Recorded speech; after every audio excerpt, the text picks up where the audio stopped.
It's Do Time with Pastor Steph.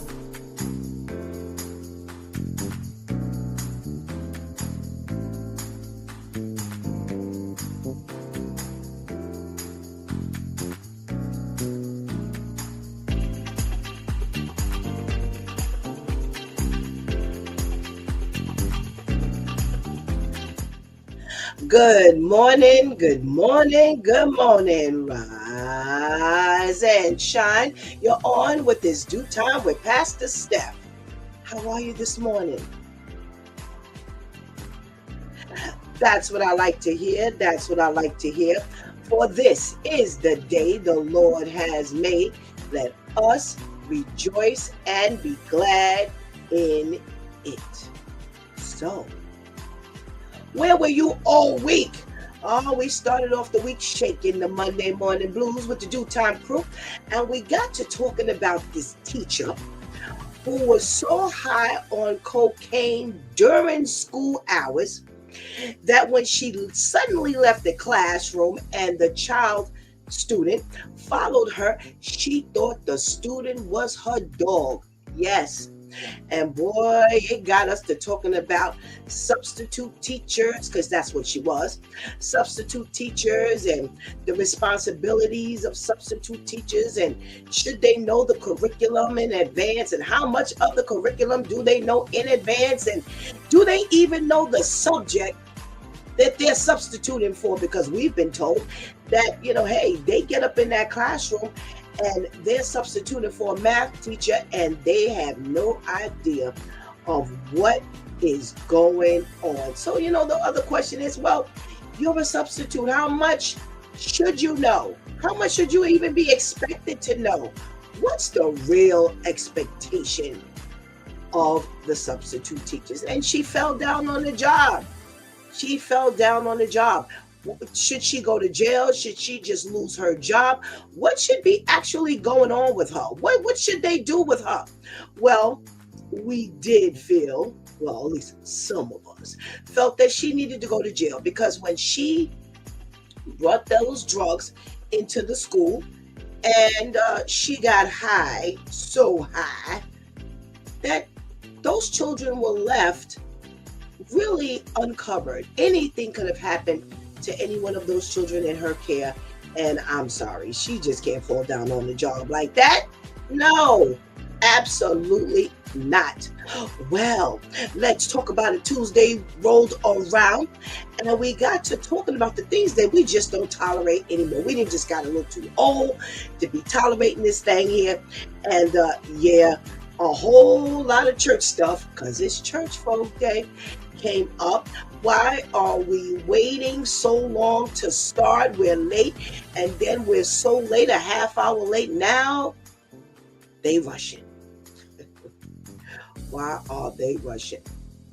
Yeah, all the things that we have come to, watch over the years, that was tolerable, but now we're not tolerating it anymore. Pastor Vinny also talked about that praise and worship team who's up there for an hour and no one seems to be moved. What are you really getting done? Again, the question of accomplishment. What's really happening at the end of the day? All right. Well, Wow Wednesday rolled around and oh my. The wow story for the week. A 3-year-old was left in the care of a social worker who needed to take him to see his dad for the visit and just get him back to the place where he was staying safely. Seems simple enough, doesn't it? Talk about accountability being off. Do you know she picked the little boy up from his dad? She went shopping. She went home. She looked through her mail. She looked through Amazon packages. She cooked her dinner, sat down for dinner with her family, only for that 3-year-old child to still be left in that car all that time. And unfortunately, he passed away. Well, the real kicker was when the natural mom wanted to sue anybody. Yeah, because her child was dead in their possession. Now, don't misunderstand me. Absolutely, somebody needs to be held accountable for this child losing his life, especially when it was a social worker's life who she had his life in her hands. And the extra kicker was there's a possibility that she'll get immunity. Oh no, will that be a travesty if it should happen? Well, Therapeutic Thursday rolled around, and we got to talk about who we need to leave out of our lives. Christian people need to know how and what to separate themselves from. And you know what?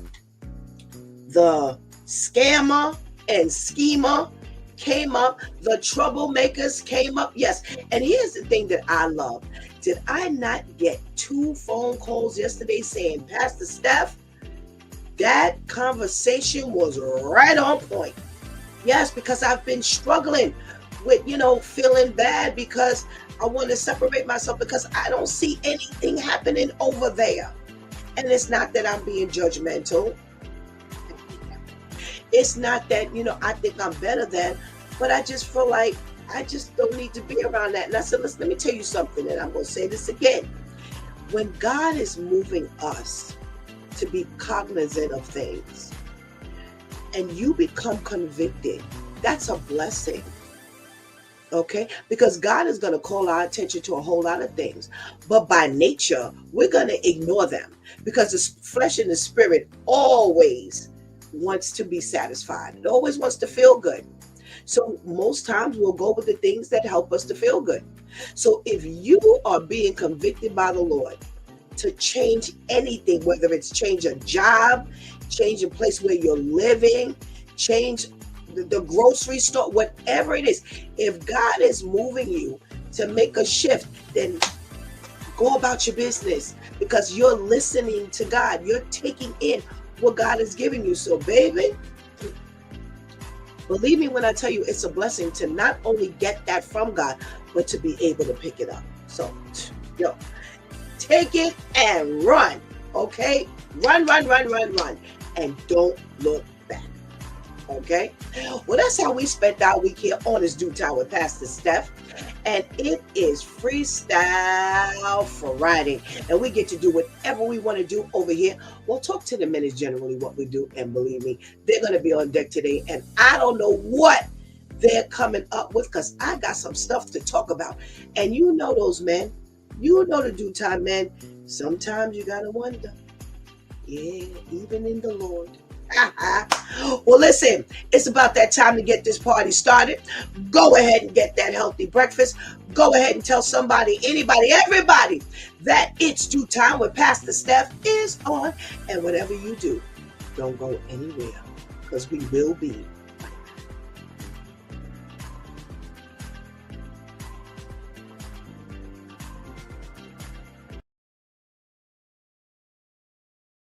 You're having an asthma attack in the 60s, and a bystander rushes towards you and calls 911.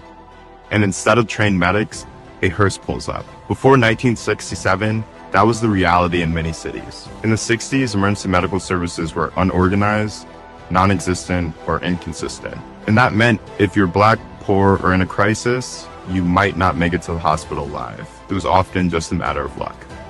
In 1967, a doctor named Peter Safar teamed up with a group of black men in Pittsburgh's Hill District to do what no one else had: create paramedics. They weren't just driving people to the hospital, they were treating patients on the way using CPR, defibrillators, and advanced trauma care, just like EMTs today. The Freedom House paramedics were better trained than most doctors in emergency response. They saved many lives and defined what we understand to be our emergency medical system today.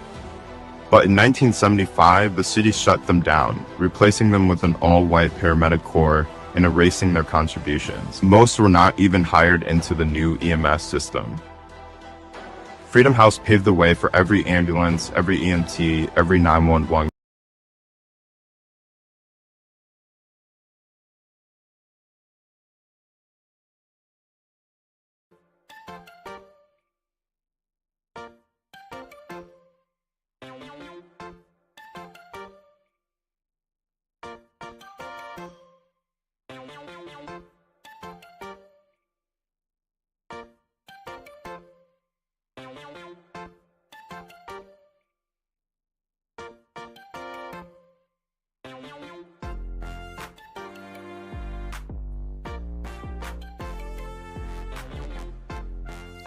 good morning, and good morning again.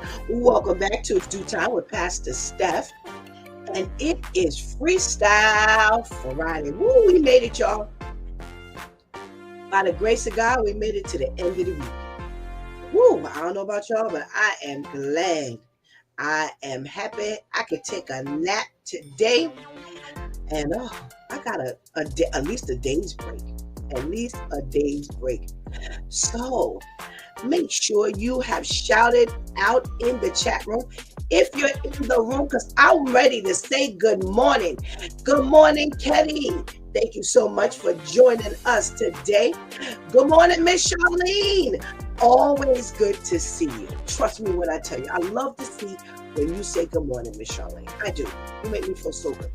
All right. We got a shout out from our girl, Tamika. Hey, do you have your voice back yet? I hope so. Good morning. We've missed you, girl. We've missed you. But thank you so much for joining us this morning. And hey, Miss Grace is typing this morning. Always love to see that good morning come from you directly, Miss Grace. Good morning. Thank you so much for joining us. So glad to see you also. You and Miss Charlene are the highlights of my morning. Believe it or not, I love everybody, but I just love to see you two on. It just means a great deal to me. So thank you so much for joining us, ladies.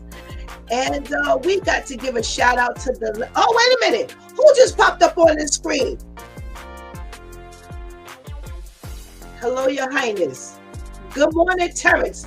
Always happy to see Terrence on board, because I know if Terrence is in the room, I got a chat going on that morning. So, hey, Terrence, thank you so much. Thank you so much for joining us this morning.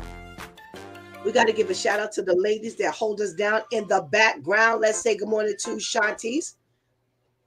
Hey, girl. Good morning. And we got to say good morning to our girl, Anika. These ladies work so diligently with me, trying to get the technical side of this together. And man, I wanted to go to bed last night, but we were trying to work out some technical things, and they're right on it. It is just such a blessing to get that type of cooperation. So love you both. You're the greatest. Thank you so much.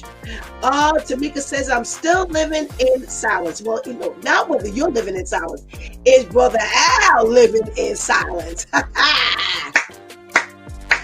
That's the question of the morning. So, okay, I'm sorry. Still keeping your voice lifted up in prayer. All right. All right, we got our trivia this morning, and I try to keep on Fridays. I try to keep our trivia based on the celebrity stuff. But listen, I couldn't find anything this week, so boy, I did come across something, and I was like, okay.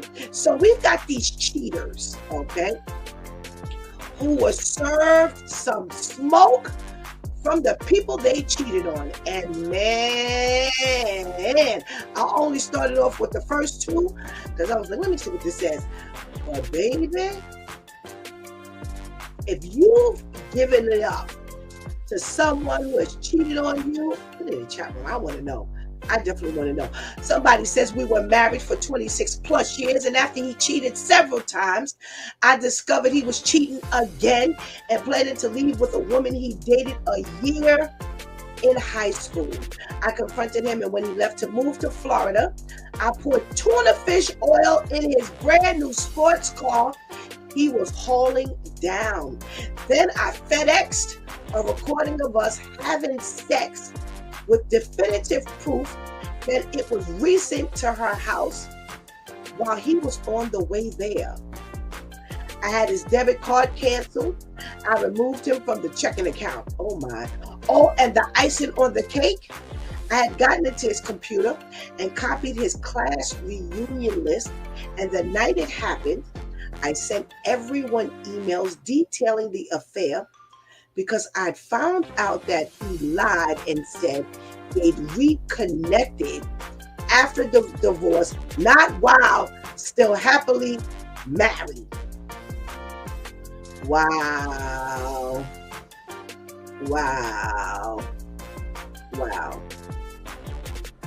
Oh my. Someone said, I had a boyfriend who wanted to become a big YouTuber by vlogging about photography tips. After I found out he cheated on me and we broke up, I saw that he posted a video that got a lot of views. However, all the comments just mentioned how he looked a lot like Mr. Bean. I have never spoken to this boyfriend since we broke up, but every now and then I sign him up for mailing lists for Mr. Bean fans, including Mr. Bean lookalike competitions. I also get quotes sent to him for other Mr. Bean lookalikes to perform at his wedding. At his wedding reception or birthday party. It's childish, but I find joy in it. Yo, that is crazy. Oh my goodness. Let's see. Many moons ago, my now ex, whom I absolutely adored, cheated with every waitress he could. So after confronting him and being cussed out for accusing him of infidelity, he had the nerve to ask for a glass of cold water. You got it. Right out of the toilet. Frosty is ever up in New York winters. I've never told him so. Ha, ha. Let me say this to you. I never understood how people, especially men, and being that we're in this domestic violence awareness period, I never understood how people do stuff to you and then they just walk off and act like they didn't do anything and go to sleep. I'm like, yo, you got a lot of confidence that I won't bump you off or I won't do something real slick such as this. Who does that? Ah! But here's the thing. She knew he cheated, but you gonna cuss her out for accusing him. You know you cheated. Yo, just fess up and now you didn't drink some toilet water. And if he were to see this right here, he wouldn't even know it was him. Oh my goodness gracious. Shati says, right now, let me read this. We worked on this thing last night. I found out that my ex cheated and cut up his things and left it on my floor so he could see it when he got to my house. Wow. Okay. My ex told me he cheated after lying for a long time, and I started dealing with someone else at the same time and told him we were in an open relationship. Wow. I've never had it in me to be like vengeful. That just never happened with me. I don't regret it, but it just never happened with me. Oh my goodness gracious. Let's see what else they got here.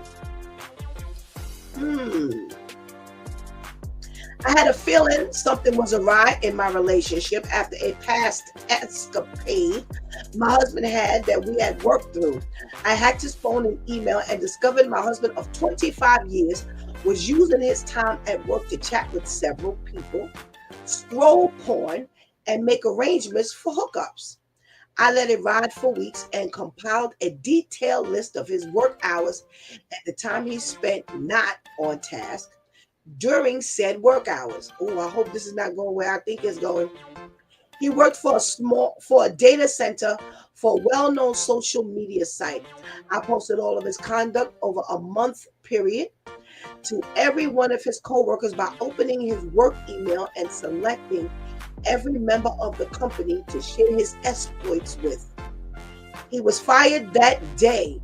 We are now divorced, and it's his worry about how to maintain employment after getting fired from a long-term position. Mind you, this was a 61-year-old man. I have always asked, where does it end? At what point in our life do we just stop certain things? Well, you scrolling porn at 61 years old? You are doing all this stuff and you've been married for 25 years? Why don't you just leave? And then you got the freedom to do whatever you want to do. And you will still have a job. Ooh. Oh, yes. And it felt so great. This is another one. Found out my ex was cheating on me, so I bagged up 100% of his clothes and put them in the trash bin, which was located directly outside of his office window. He normally looked at those bags for a full week before trash collection day. Wow. Wow. Shanti says, my ex's cousin told me that he admitted to her that he cheated on me with one of his best friends that I became cool with. Wow. Wait, let me see what the rest of this says. I tried to set her up to get hurt. Lord have mercy. I'm so glad she could say this is in her former life. Oh, goodness gracious. I covered my cheating ex's car with formaldehyde, pickled frogs from a lab supply. Wow, what did that do to the car? My now ex-husband cheated on me with a woman who lived out of town and who thought he was single because that's what he told her. She also found out we had 2 children. She called me and was willing to testify for me in our divorce. Whoa! She also sent me a binder of all his emails to her and the photos of his time with her. I made a copy of the binder for my divorce attorney and gave him the original for Christmas that year. After our divorce was final, my ex was furious with both of us. P.S. My divorce attorney may still have the binder. In all his years of practice, he said he'd never seen such a thing and actually had shown it to several of his attorney friends. My attorney and I still laugh about it when I see him out socially. Wow. Wow. Wow.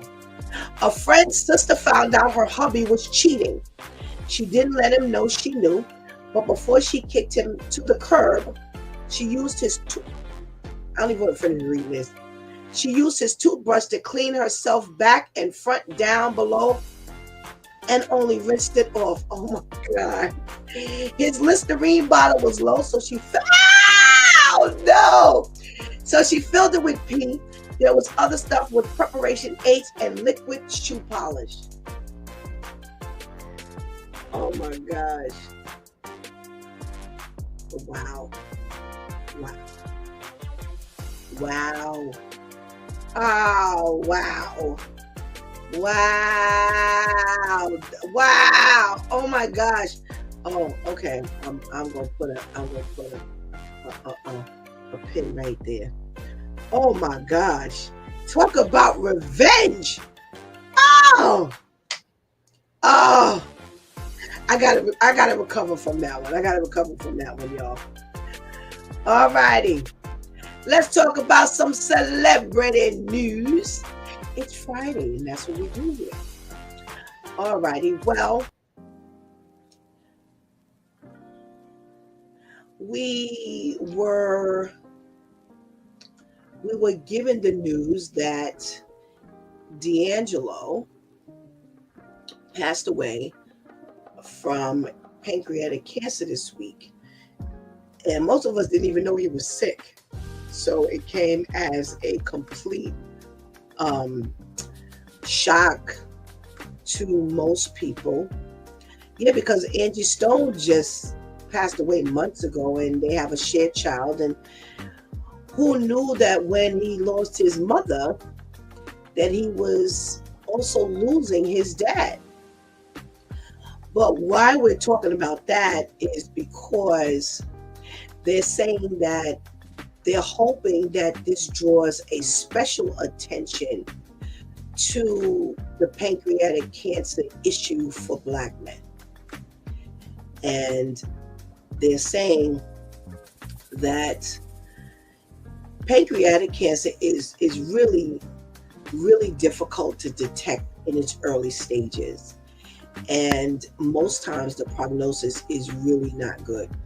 So it really behooves men to really keep themselves in the doctor's office. They say that pancreatic cancer accounts for tens of thousands of new cases each year of the deaths in the United States. So, it's very high in Black Americans, and not as often as the other groups of people, but this has definitely plagued the Black community. So they say that studies show that Blacks are diagnosed more often with distant diseases and unfortunately are less likely to undergo potentially curative surgeries, even when the cancer is detected early. So, we're really hoping that, and it always seems to take death in order to, make us more aware of,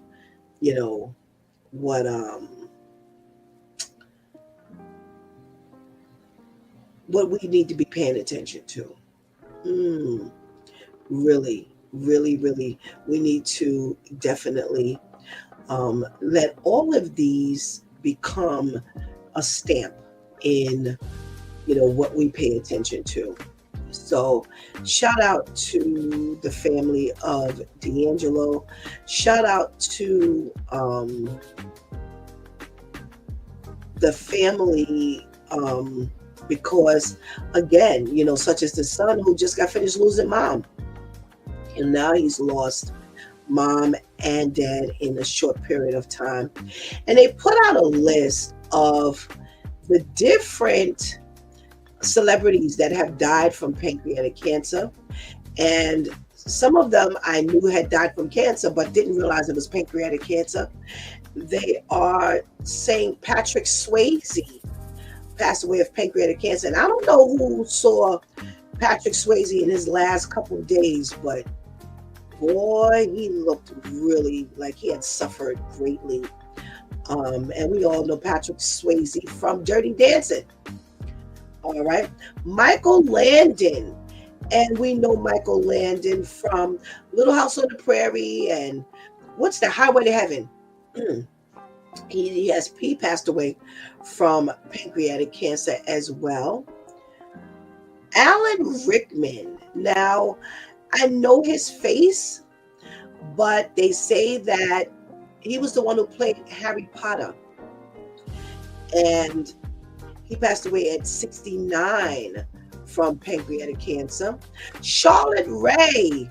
We know Miss Charlotte Rae. She played Mrs. Garrett on Different Strokes and Facts of Life.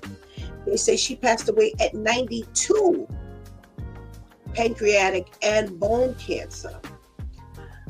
Who else do I recognize here? Fred Gwynn.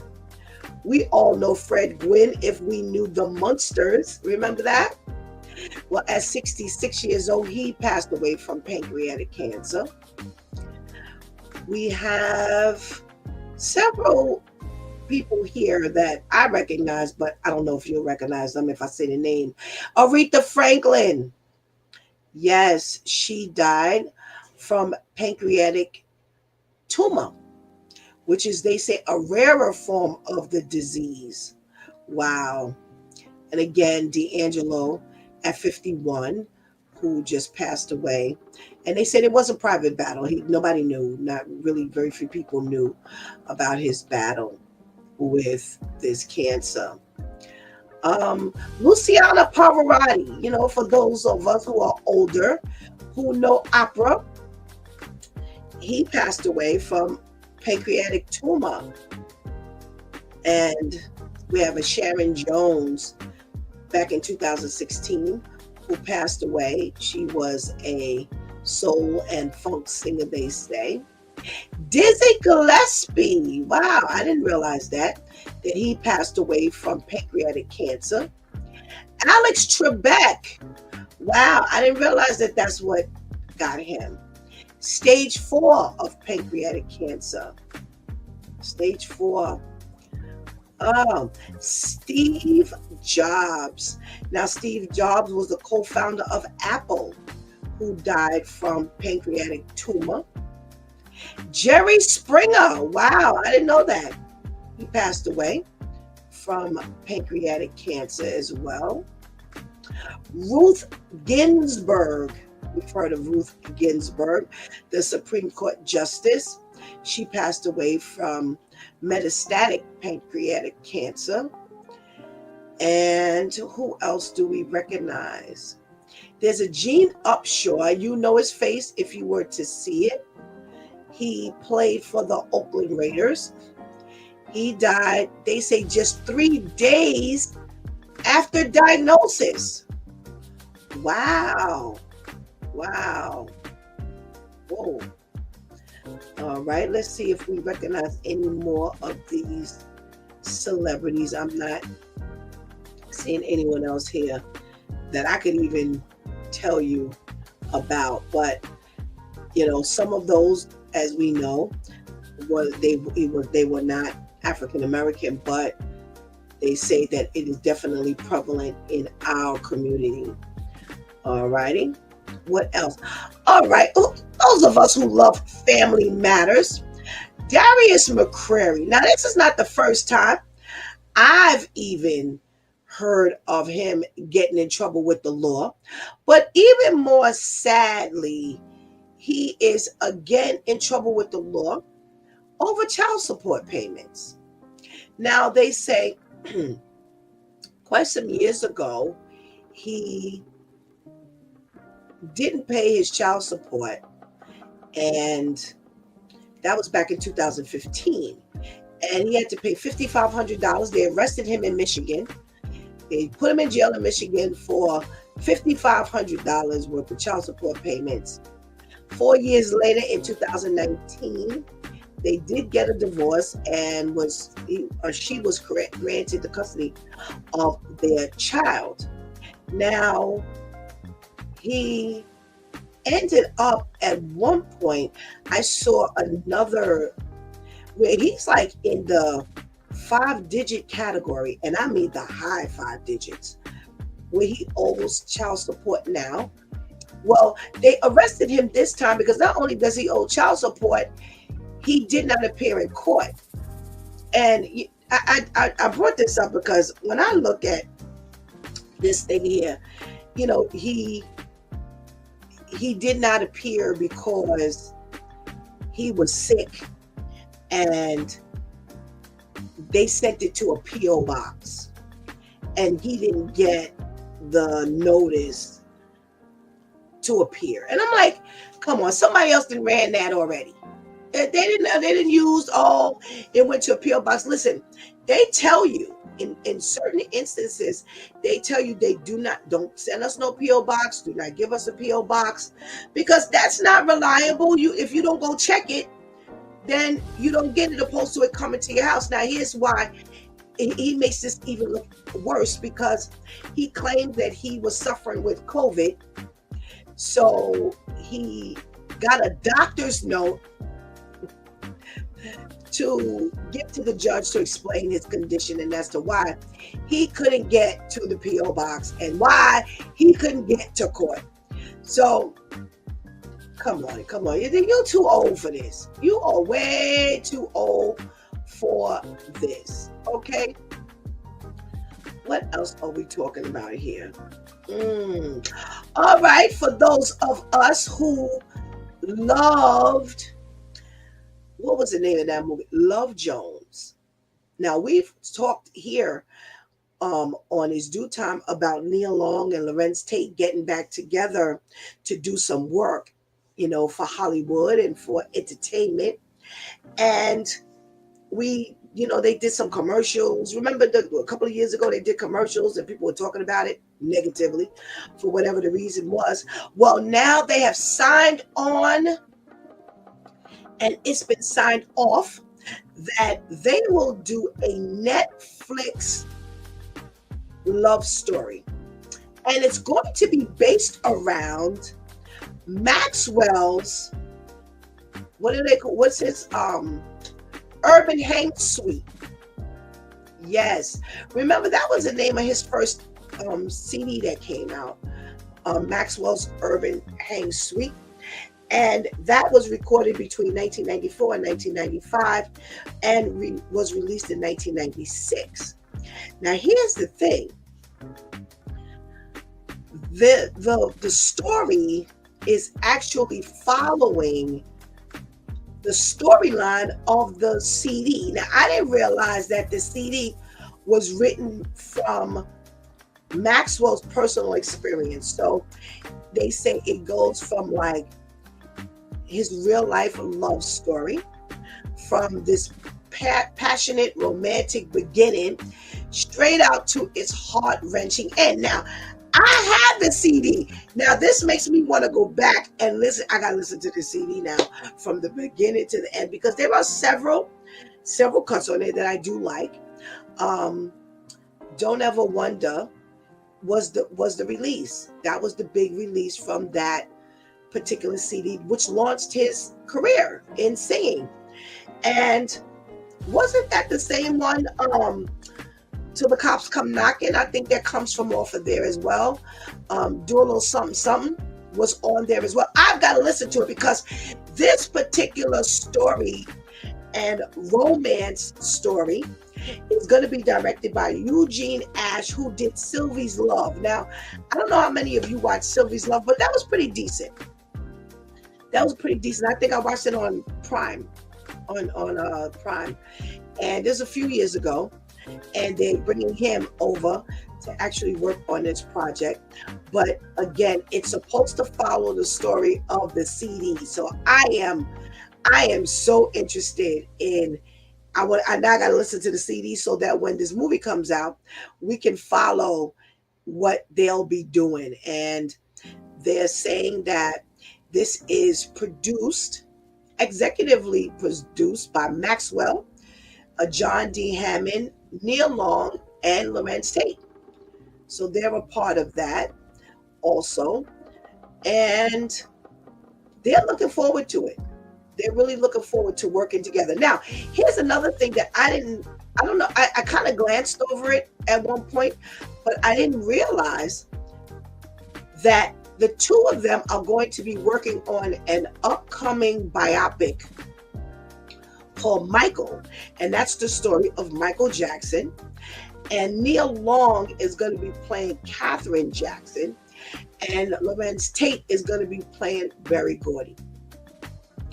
So this should also be something that is really interesting. Now, I like Neil Long, but I love me some Lorenz Tate. I love his acting. I love his swag. I just love. So I will definitely have a front row seat to this one. So we've got a lot to look forward to. Also, going back, remember we were supposed to have this movie date for Trouble Man, that the new Trouble Man and the old Trouble Man. So the new Trouble Man is featuring Michael Jai White and what's my boy, the rapper from Method Man. And we talked about having this powwow of a watch party, and we would compare it to the old Trouble Man that starred, what's his name? I think, was it Fred Williamson? Well, it's out. It's out. So we got to set this date up with Brother Al, what's his name? Pastor Jeff, and Lady Tamika. So we got to make sure she's well. Also, we got to make sure Brother Ainsley's in town. So, yeah. Anika says that should be good. Both the movie and Maxwell are a few of my favorites. Absolutely. We got to check in from our girl, Teresa. Terrence says, yes, cancer is no joke. And also, Anika, Terrence is saying he is still waiting for you to show your face. So next week, we're going to make it happen. Yes, he says he's waiting to see the Due Time crew, the behind the scenes Due Time crew. Well, next week, you get to pick your day we'll make sure Terrence is on first, and Terrence is on most times. So, all right, Shantice, going back to talking about these are cheater stories, the revenge stories.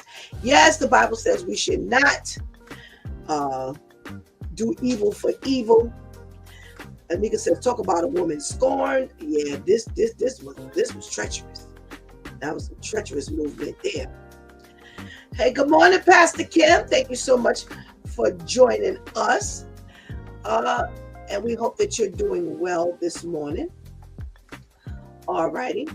So we got a couple of stories. Now, for those of you who, listen, out in Colorado, they have stopped for a whole week surgeries. Why? Because they found hundreds of surgical instruments covered in dry blood and tissue. And they are extremely concerned because here's the thing. So someone might say, well, hey, shut up, Pastor KL. Get on the screen. That'll be your movie night. So here's the deal with this wrapped up in tissue and dry blood. They said they found trays and trays and trays, and actually ended up being thousands, not just hundreds, but it ended up being thousands of surgical instruments because of the busyness of the surgeries and being understaffed. What they did was they didn't recycle them, meaning they didn't try to use them at the time, except for one time they claimed they had to stop and prolong a surgery because they did not have enough sterile instruments. Now, here's the worst side about this and what they are really concerned about. If they stay contaminated long enough, they are not as easy to clean, and B, may not be thoroughly cleanable. Yes. They say at one point additional carts were being discovered in a holding room. And they say that this was left open to the air and heavily soiled with dry blood and tissue. And they said that this is really, really an issue because, needless to say, if this stuff is not cleaned properly, what does that mean? So here's my thing. Throw it out. Throw it out. You just lost the money. You just lost the money. Throw it out. The CDC needs to come through there, or the Department of Health needs to go through there, and they need to trash every single old utensil themselves. Don't tell them to trash it. Don't rely on them to trash it, but get rid of it themselves. Yeah, this is so here's the statement. The reason why there's a problem with the dry blood and tissue, because it increases the risk of biofilm, which is a hardened bacterial buildup that is difficult to remove. This could result in less effective disinfection and sterilization, and possibly not being sterile at all at the end of the day. Yo, throw it out. Throw it out, throw it out, and throw it out, throw it out. Let me tell you, and I'm going to share something real personal with you, which, I needed to go back for some medical records. Now, anybody that knows Pastor Steph's story knows that from 2009 up until, especially like 2017, I was in surgery, like back to back. So I needed to get some medical records. So I called the hospital, and they tell me they don't have my medical records from 2012.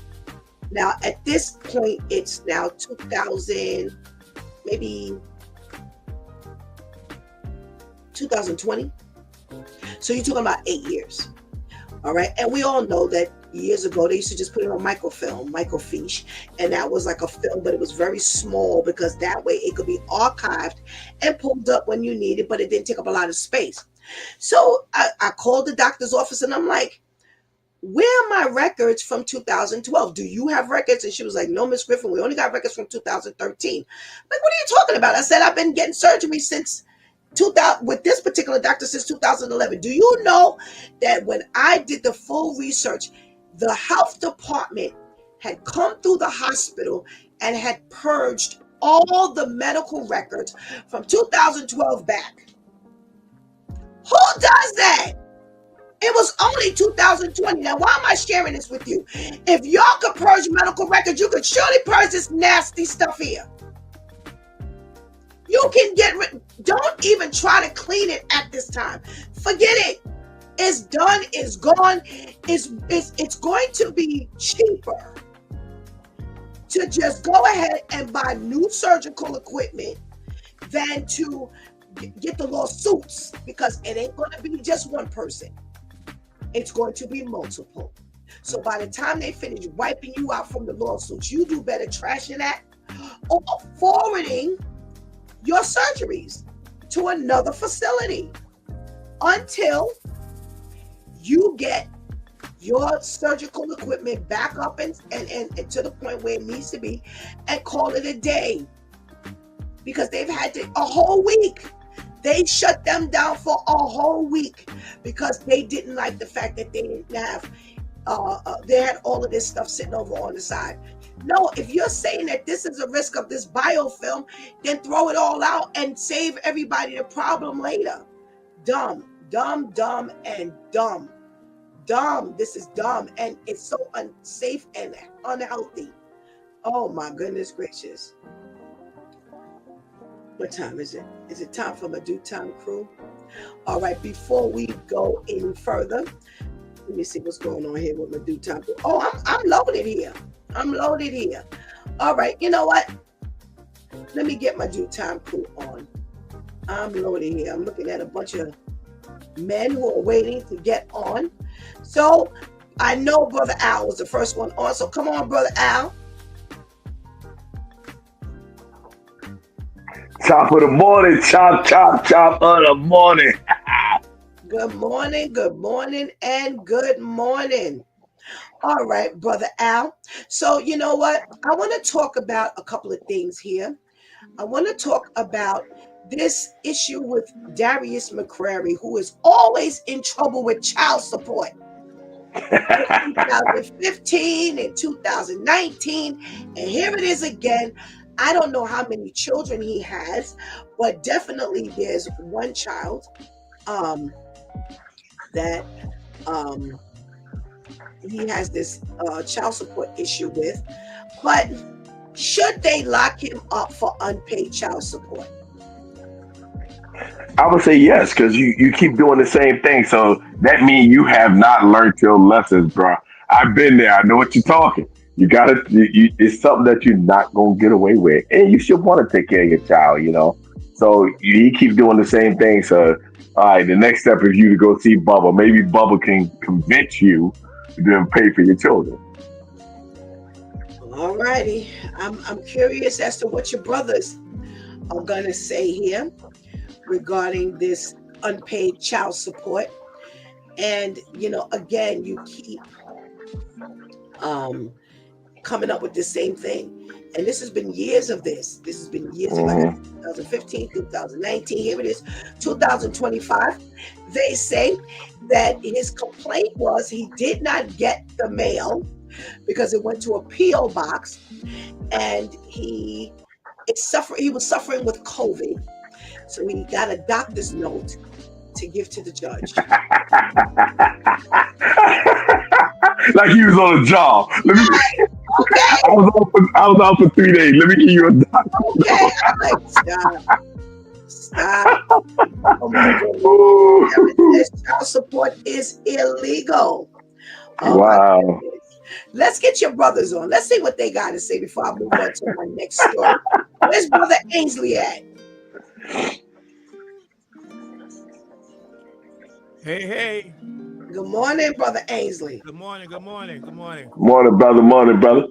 Now, Good morning, here's Pastor where I'm Nicole. at. Anika and I worked like crazy last night to get the look that you got in this camera. After we finished the show last night, we were working for over an hour, and Really? this is what I ended up with.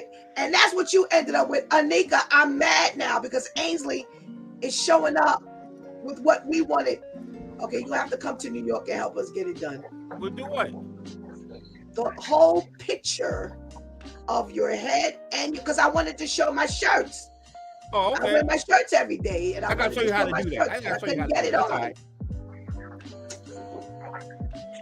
That's All right. So Darius McCrary is in trouble with the law again. They have rearrested him because he owes child support. Now, there was an article that I saw that he owes like 90-something thousand in child support. But this has been going on since 2015. 2019 again. In 2015, they locked him up for $5,500 of child support. Should you go to jail for unpaid child support, or is that just extreme? Sometimes people need to just get it together. All right. So he got. Let me get this straight. So, so they locked him up for 5,500, but he owed like 95,000. No. So back in 2015, they arrested him because he owed $5,500 at that time. Right. He was in trouble again in 2019 because he did not pay child support again. Now here we are again in 25, and he's arrested again because he didn't show up for a hearing regarding his unpaid child support. And I saw some article that said he's up in the 5 digits, and that it was like 90-something thousand. Yeah. You might have to go. You might have to do some time. But I mean, I wonder. Like, I don't know what them royalty checks from the Family Matters are looking like. But if you got it, man, you got to take care of your kids, man. To me, I have no soft spot for men who don't take care of their responsibility of their children. So, man, you got to do it.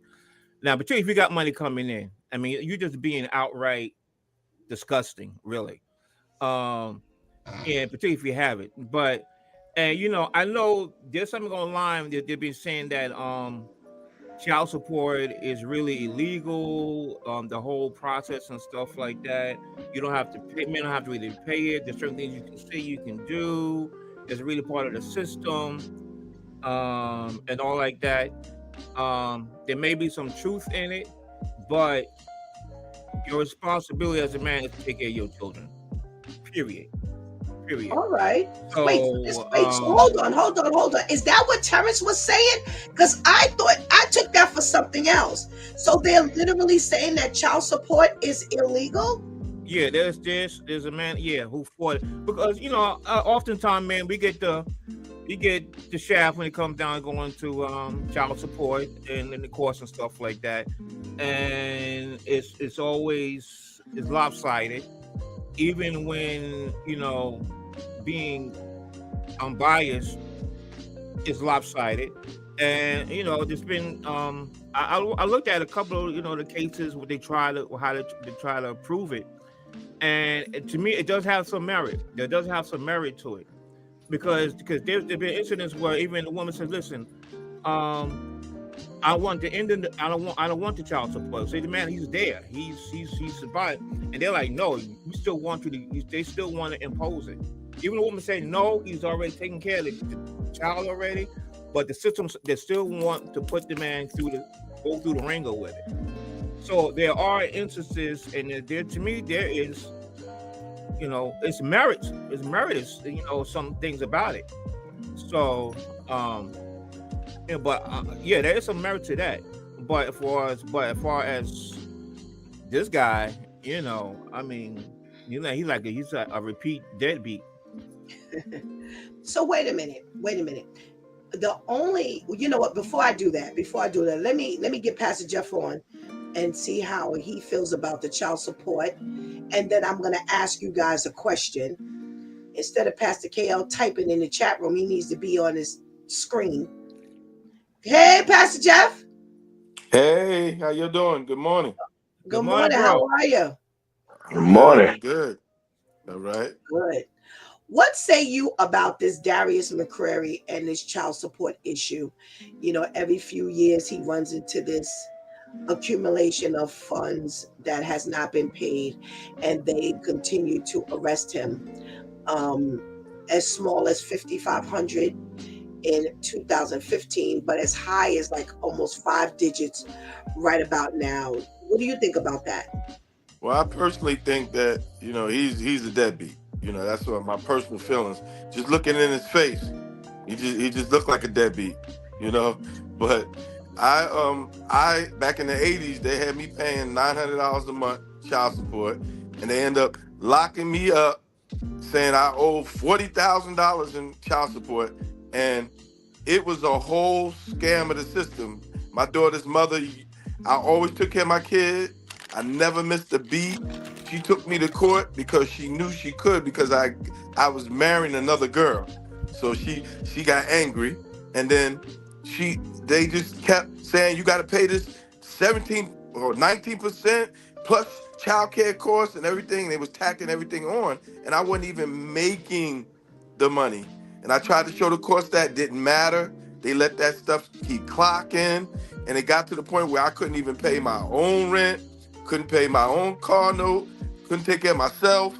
And then my daughter's mother finally said, no, when they was going to just throw my backside in jail, like they said, for good. She turned around and said, no, I don't want that. He's always been a good father. When she saw how serious I was, because I was like, I ain't paying nothing no more. Forget that. As soon as y'all let me out of jail, I'm going to another country. I'm out of here. Because I got to the place where I was never a deadbeat. And I'm not even, I'm not one of those men that's trying to talk myself up. I never shirked my kids my whole life. Okay? Because I didn't have a dad. I didn't know who my dad was then. And so I felt some kind of way about leaving my seed out there, unattended, So, but the system is all jacked up. But that McCleary boy, whatever his name is, I can look in his eyes and tell he deadbeat. He don't want to take care of his kids. I hate to say it. I thought somebody said he was gay on the down low. Yeah. Listen, he might be, but sometimes they feel like a nut. Sometimes they don't. You know what I'm saying? Hey, Pastor Steph, I just looked it up too. He only got one child. I'm looking on the computer and say he only got one. So you got one kid and you can't A daughter. take care, right? And that's the daughter that he shares with the wife that they said that when they divorced, she got full custody. Well, I guess so if they can't get you to take care of the kid. So he gotta go. I don't know. There's one kid. One kid. A daughter. Her name is Zoe McCrary. I saw that. That's the one with the wife and the divorce custody. He lost custody completely to the wife. But I thought there was some other children kind of somewhere, and it was like this accumulation. But to hear that it's only one kid, give me a break already. Where's Pastor KL? Thank you for that information, Brother Al. Where's Pastor? Oh yeah. Where's Pastor KL with the dad? He's the deadbeat dad who's always eating. And we know he ain't feeding his kids because he always eating. So Pastor KL, that's why you couldn't get first say good morning to me. First say good morning. No. How you doing? No, I'm waiting for you to get on and you in the background crunching. All right. So what do you think of this whole issue with, Darius McCrary and this child support? Do you feel like it's too much? It's too much. Leave him alone. Let him take care of this with his wife, or come after him for the child support. Well, listen. Since child support knew my name by heart, and I was no one, how dare you? How dare you? Don't pay your child support. They can't listen. Okay, it's a transparent moment. Most of you knew that my youngest son mother got killed. She got murdered in Brooklyn. After she got murdered in Brooklyn, they were still coming after me for child support. I was like, well, who are the money going to? Who's getting the money? So yeah, it's crazy. Child support is something serious. But this man got money. They took you to jail for $5,500. You paid it, and then you just stopped. That wasn't a lesson for you. Yeah, yeah. You some kind of idiot. All right. So this is my first time hearing today, thanks to Terrence and brother Ainsley, that child support is considered illegal. Now, here's what I do know. It was something that was mentioned here. So they implemented, it has to be maybe about 15 years ago now, at least 15 years ago, they implemented that if your child was on any level of or Medicaid, if they got any state benefit, if you had a job and you had health insurance available to you, you had to pay the health insurance so the child could come up off of the state and federal benefits. If your child was a part of a school or SNAP benefits, they were making you, that's why you needed to pay child support. So part of this child support was because the mom was getting state and or federal benefits. So they felt that the father should have been picking up at least that part of the tab.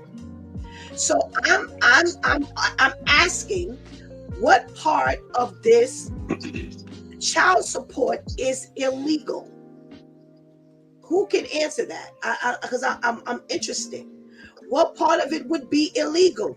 The only time a person is taxed with child support is if you are the non-custodial parent. So what part of that becomes illegal? I'm not sure where they got that info from, but I know in the United States, child support is not illegal. It is a parent obligation to financially support their children. So I don't know where they got that info from, but and even looking it Man, up, it I said was it's writing not it down because illegal. I'm suing somebody.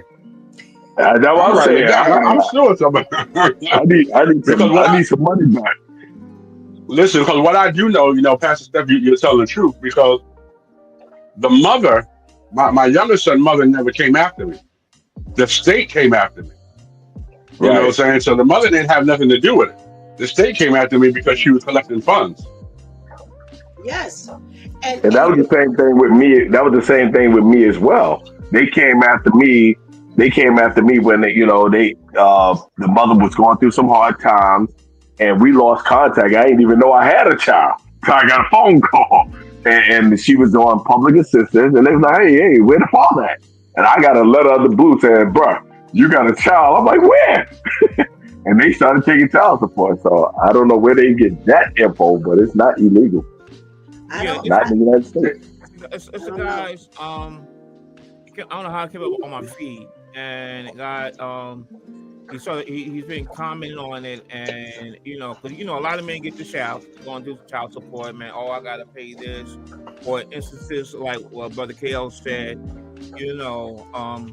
then the mother passed. Where the money going to? It's always a money issue, and it's like it's a money grab, way beyond just your normal. Okay, like I know in New York, I think it's like 70%. Your growth for one kid, 25% for two kids. But it's just like it's the whole systematic how they going about it and whatnot, and that makes the whole process. It's not really. It's called child support, but you're really supporting a system. It's not really. It's not really. Wait, hold on. If the child is getting the money, then how is it, or the benefit? How is it No, supporting the the thing is, no, system? the thing is, no, it's more, it's bigger than that. It's more than than the child getting the money. Often most of the time, yeah, the child do get the money, but not all the time. There's more. It's a bigger thing to it. I'm trying to Where's look it for going? as we talk about it. Trying to find it. I did say some information on it. I'm trying to find it on the computer though. About it. The bit's been going on Yeah, for a little man. while. I've been looking at it for a little while. But the thing is, I know it's anytime you challenge a long-standing way of doing things, there's going to be some serious opposition to it. And particularly, we talk about some money. You know what I'm saying? And so I'm not trying to say, you know, there isn't a need for, child support court, family court for that purpose, because it's oftentimes needed. Um, All right. Yeah, I would like to know that information as well because as for me, there was a point where they took out too much money and they sent it back to me. Right. So That's that's what why I I'm said, getting at. Right. I'm yeah, not they getting sent that. it back to me. I'm not getting this concept of the system is getting the money, not the child, because the system can't sit and take your money and do nothing with it. That's Not not. I'm not catching that. Before we go, go on. Terrence says, and it's crazy. That's why some women don't put the men on child support so they don't lose the government support. And I know that to be true because I know several men who was married, living in the home with the family, taking care of them kids. And I've had to question personally. I have a cousin, and I'm like, why is he paying child support so you can stay on public assistance? I said, he's taking care of all of y'all. So now he's getting hit twice.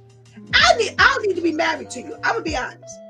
Now, again, because she's getting public assistance, she's getting Medicaid, she's getting SNAP benefits. So now they're taking money from him, but he's home paying a rent and all of this. And I'm saying, well, yeah, that's absolutely true, Terrence. But okay, as a person, keep in mind that was my job. I was the one garnishing the paychecks. I was the one who was filling out the paperwork when you only had like one hot paycheck for us to pay you before instantaneously I was getting on my desk child support documents, and I had to fill out how much you made, what was it, what benefits you got from the job, how much we were taking out. I had to literally give a full breakdown. Not only that, they give the payroll the authority. We can't take below the poverty level. So I had to show, okay, if this is the percentage, I had to show that he, at the end of the day, he doesn't have, or she doesn't have, because there were women as well, they don't have enough to send what your support order is saying. So therefore, they had to adjust based on my information. Now, I could have been lying. However, now the checks and balances are different than years ago, but I had to show. If I was taking from an Al, I was taking from a KL. If what you wanted was so low that it would bring you below the poverty level where you couldn't take care of you, I had to tell them that y'all have to readjust your numbers. And I've had literal arguments with child support officers because they were angry. And I was like, you listen, you telling me to tell you, and I'm telling you. And there was one woman who said, I don't care where he gets it from. He gonna pay that. I said, well, listen, that's between y'all. I'm doing my job I'm doing my portion for this job. If he has 5 other jobs, then y'all go there. But according to what you have given me the authority to do, I cannot take no more from his paycheck. And he would, oh my God, he was getting a lot of money taken out. But that was So based on what he was getting paid as well. So So you how know do what you happened? figure it out? I'm sorry. Mhm. So you know what happened, Pastor Stuff, with that, and like I said, I've seen these situations, and I've know several people that work with the public assistant. So a lot of times too, what the woman do is say that the father's not living in the household Yeah, because yes, they he do has to say okay, that. right? She That's said right. the He has to say father's not living in the household, so the person you're talking about, she had to tell them, hey, the father's not living, and she's being greedy that. to beat the system. She did. That's why Wow. I said, you're right. That's why I said I had to say to her, he's taking, and he was pissed. He was pissed. He was pissed because he was taking care of them. Good, decent man, hardworking man, hardworking man. And I'm like, what is this with you that you can't let this go? But it was a few women. He should have went Pastor down Steph, there though. He should have went down there. I'm Pastor, sorry, I Pastor. got a He should have question went for down Pastor there Steph. and showed his stuff. Yeah, well, that means here's where he's looking at it. It's a catch because I had two men, catch 20. But see, she was my connection. On the other side, he was my connection, and I literally spoke even to the one who was my friend, and I said, "Why you letting us stay on public assistance and you going to work every day, and they garnishing your check? And why? Why are we doing this?" So it's a catch-22 situation for them as far as they feel because they don't want to blow her up. She'd be blown up because I wouldn't be doing it. Boom. Yeah, she'd be blown up. I wouldn't be doing it. Hey, Pastor Steph, can I ask you a question? Yes. A transparent moment, no judge zone. So back in your former life, if I worked for you and gave you a couple of dollars, would you hook me up and tell them I make less than what I make? No, sir. No judge zone, no judge zone. Your No, former sir. life. Oh No. man. So, Pastor, then you had to show proof. Then you had to show proof of what you were saying. Initially, no. All I have to do is fill out the Mm. numbers. So like I said, I could fudge if I wanted to. But what would it do me later if they ask him for a pay stub or her for a pay stub? Them numbers ain't gonna He got match. a raise. Them numbers ain't gonna match. He got a raise later. But you're right. But periodically, they send that in. They don't just say, Hmm. okay, well, you start the job, that's it, and we never hear from them again. Every so often, and there were men who did, but here's the thing, there were men who had like single, because you're single, you had single deductions coming out your check. When they found out that you had family coverage available, Right. you had to pick them kids up. And And she, not only that, you the had to, female is able to go for an increase at a later time. When she feels like she ain't getting enough, she can go to court and ask for an increase, and then they got to do this thing all over again. yeah. I've been there. But if there's no justification on the end Right. of, then she could go for all she want. Yeah, you may Right. not get it. So, but like you said, there are some women who do feel like, hey, I'm not getting enough. So Yeah. this is a real, but I would love clarification on the money ain't going to, because I have yet to hear the money's not going to the Yeah, custodial I'll parents. look it up. I'll try to find something by next week. I'll try to have some more information about it. And also too, my cousin, he used to work for child enforcement, man, for the city. And he was like, he used to tell me, he was like, at the time, because I only had one kid at the time. And he was like, yo, I don't think I was expecting. He said, yo, you just went up to 24%. That's how I remember the number. What are we talking about? If things go wrong, that's that's how much gonna be coming out of your check. He said, because men, he said it's a shame. He said men come up there, sometimes they're not expecting it. They check, they're like, even because you know what the poverty level is? You just made above that. Come on, man. It make you feel like, why go to work? And there were men who have quit their jobs. Yeah. I was in A lot court. of men. I was in court with a man sitting next to me who said he had quit his job because he wasn't paying. And I was like, so the child don't get because you mad at the mama? And he was like, I don't care. I'm tired of taking money out of my paycheck. I definitely get the feeling. That was me. That was all of I us. walked away. I walked away from corrections. All of us. I walked away from corrections, man, because they just wouldn't. They just kept tacking on and tacking on. So I went out on sick leave and never came back. I spent 3 years on sick leave, and then when that money stopped, when them checks stopped to her, they came and put cuffs on me. You know, and I was just like, I am not working where I can't support myself, and you giving this woman all my money because she was spending that money not on the child. I kept taking her back to court because she was spending it on her boyfriend. She was buying him Movado watches and everything, man. And I was just that whole system was jacked up. Well, All what right. she Yeah. does with the They need money, to fix the system. right? That's what they need to fix. They need to Fix make it, her yeah. prove. You need receipts for what you're doing with this money. Because there are a lot of women who are not spending on a man, but they're spending it on themselves, or they're not spending it on the children at the end of the day. But they need some checks and balances as to you show us. I've seen some men who have paid child support, and when they drop the kids off, the hair ain't even combed. I'm like, wait a minute, you can't send them to the beauty parlor? She would drop Right. the kid off to me or with no clothes, no new clothes, no nothing. They do And it. then they would tell me she put her in a daycare that the children were getting molested in, right? And I took her to court and I said, and they said she has the right to put her in any daycare she want to put her in, you know, and I just gotta pay. I was just so frustrated with that system. I got to the point where I ain't care no more. And Wow. she had to finally pull me out of it. She told them I paid her the 40,000, back and all of that, and she shut the thing down, after a while, because she saw it was affecting the child. It was like, you know, I'm And I'm out of here.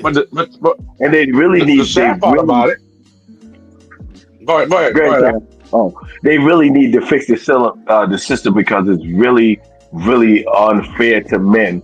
And you get women, like you said, once you move on to life, they get mad or they jealous. Now they coming after you. Because, I Right. did have some justice on one of my child, where I was taking care of my son.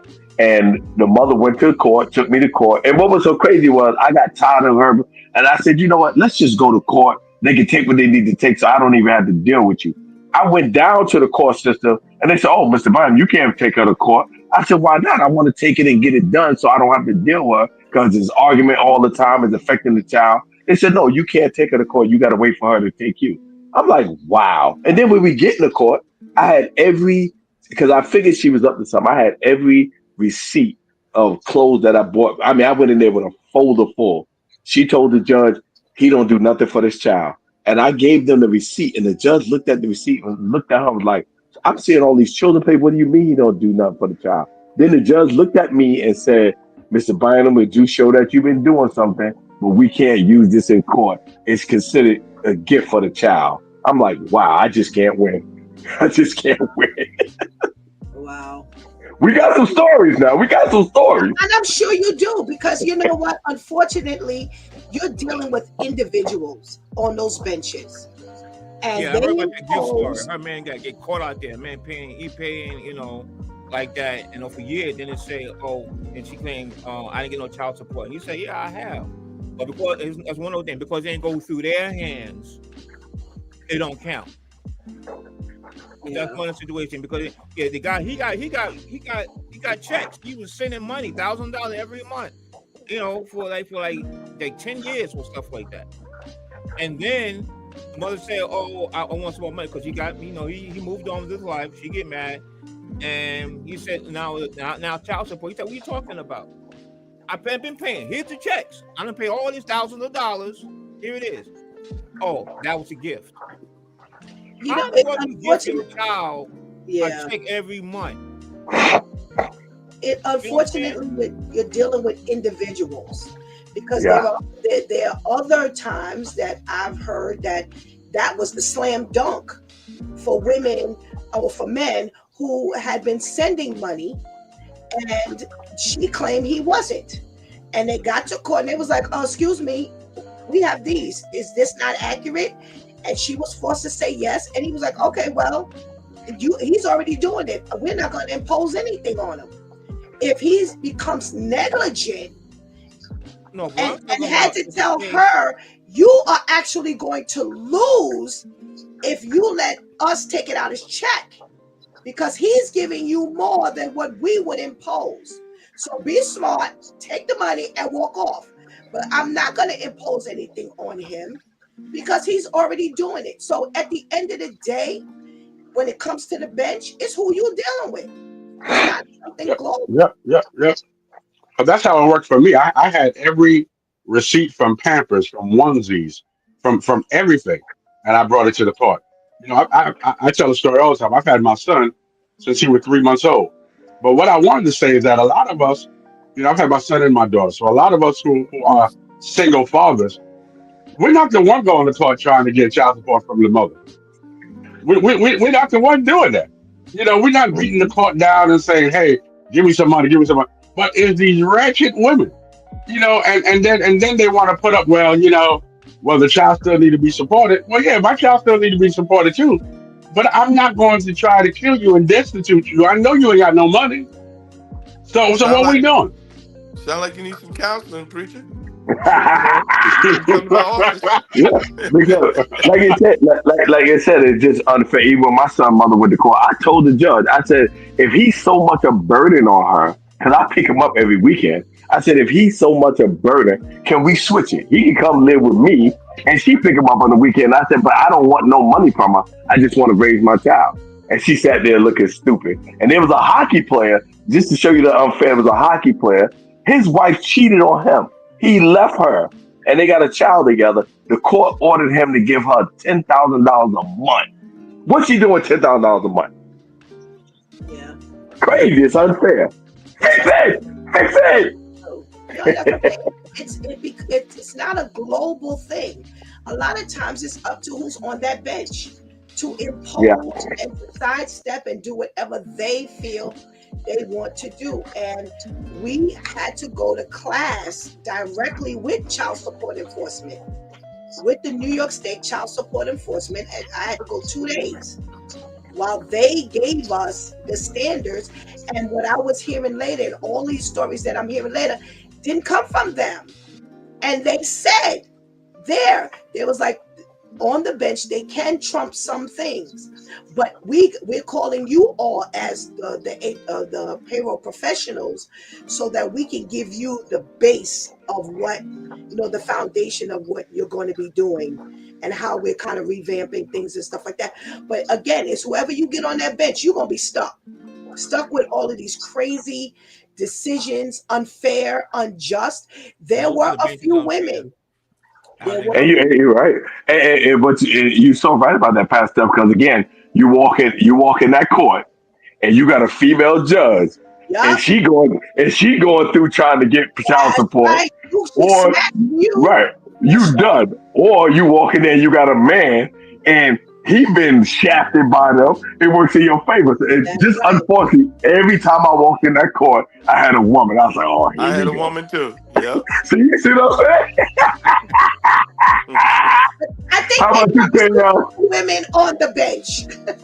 I think they purposely give the women these But look, particular. I check this know. out. I never heard of, man. Y'all can tell me.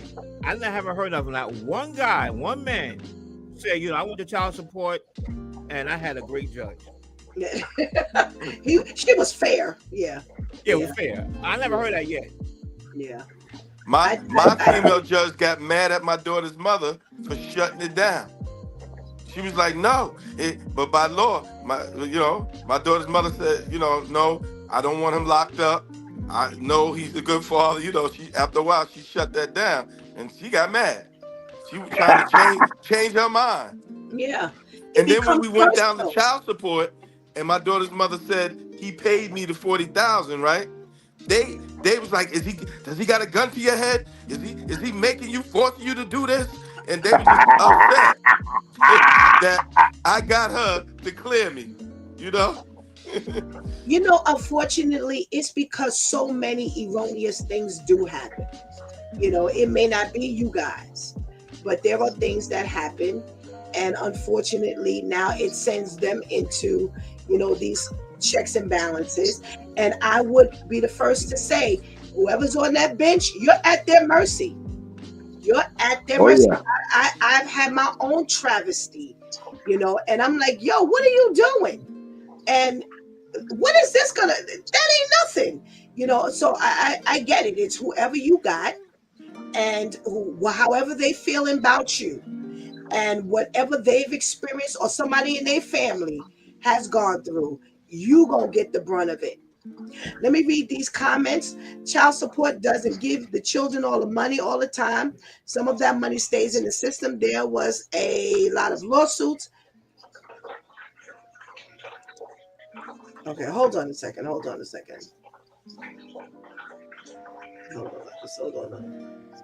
Okay, there were a lot of lawsuits and a lot of issues going on about why they're not talking about this much. Also, and when I look on the card, the children are not getting the same amount every month that's taken, and it's been proven. Vivian says,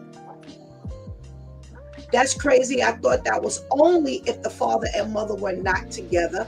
It's supposed to be. That's the premise. The premise is that he's not in the home actively taking care of the child, but he's playing the game for her to stay on public assistance. So you're right. It is designed to be like that. That's so crazy. Wow, the system is wicked. Wait, if the mother and father are married and they're taking $200 from him from child support, does she get the government assistance and the $200?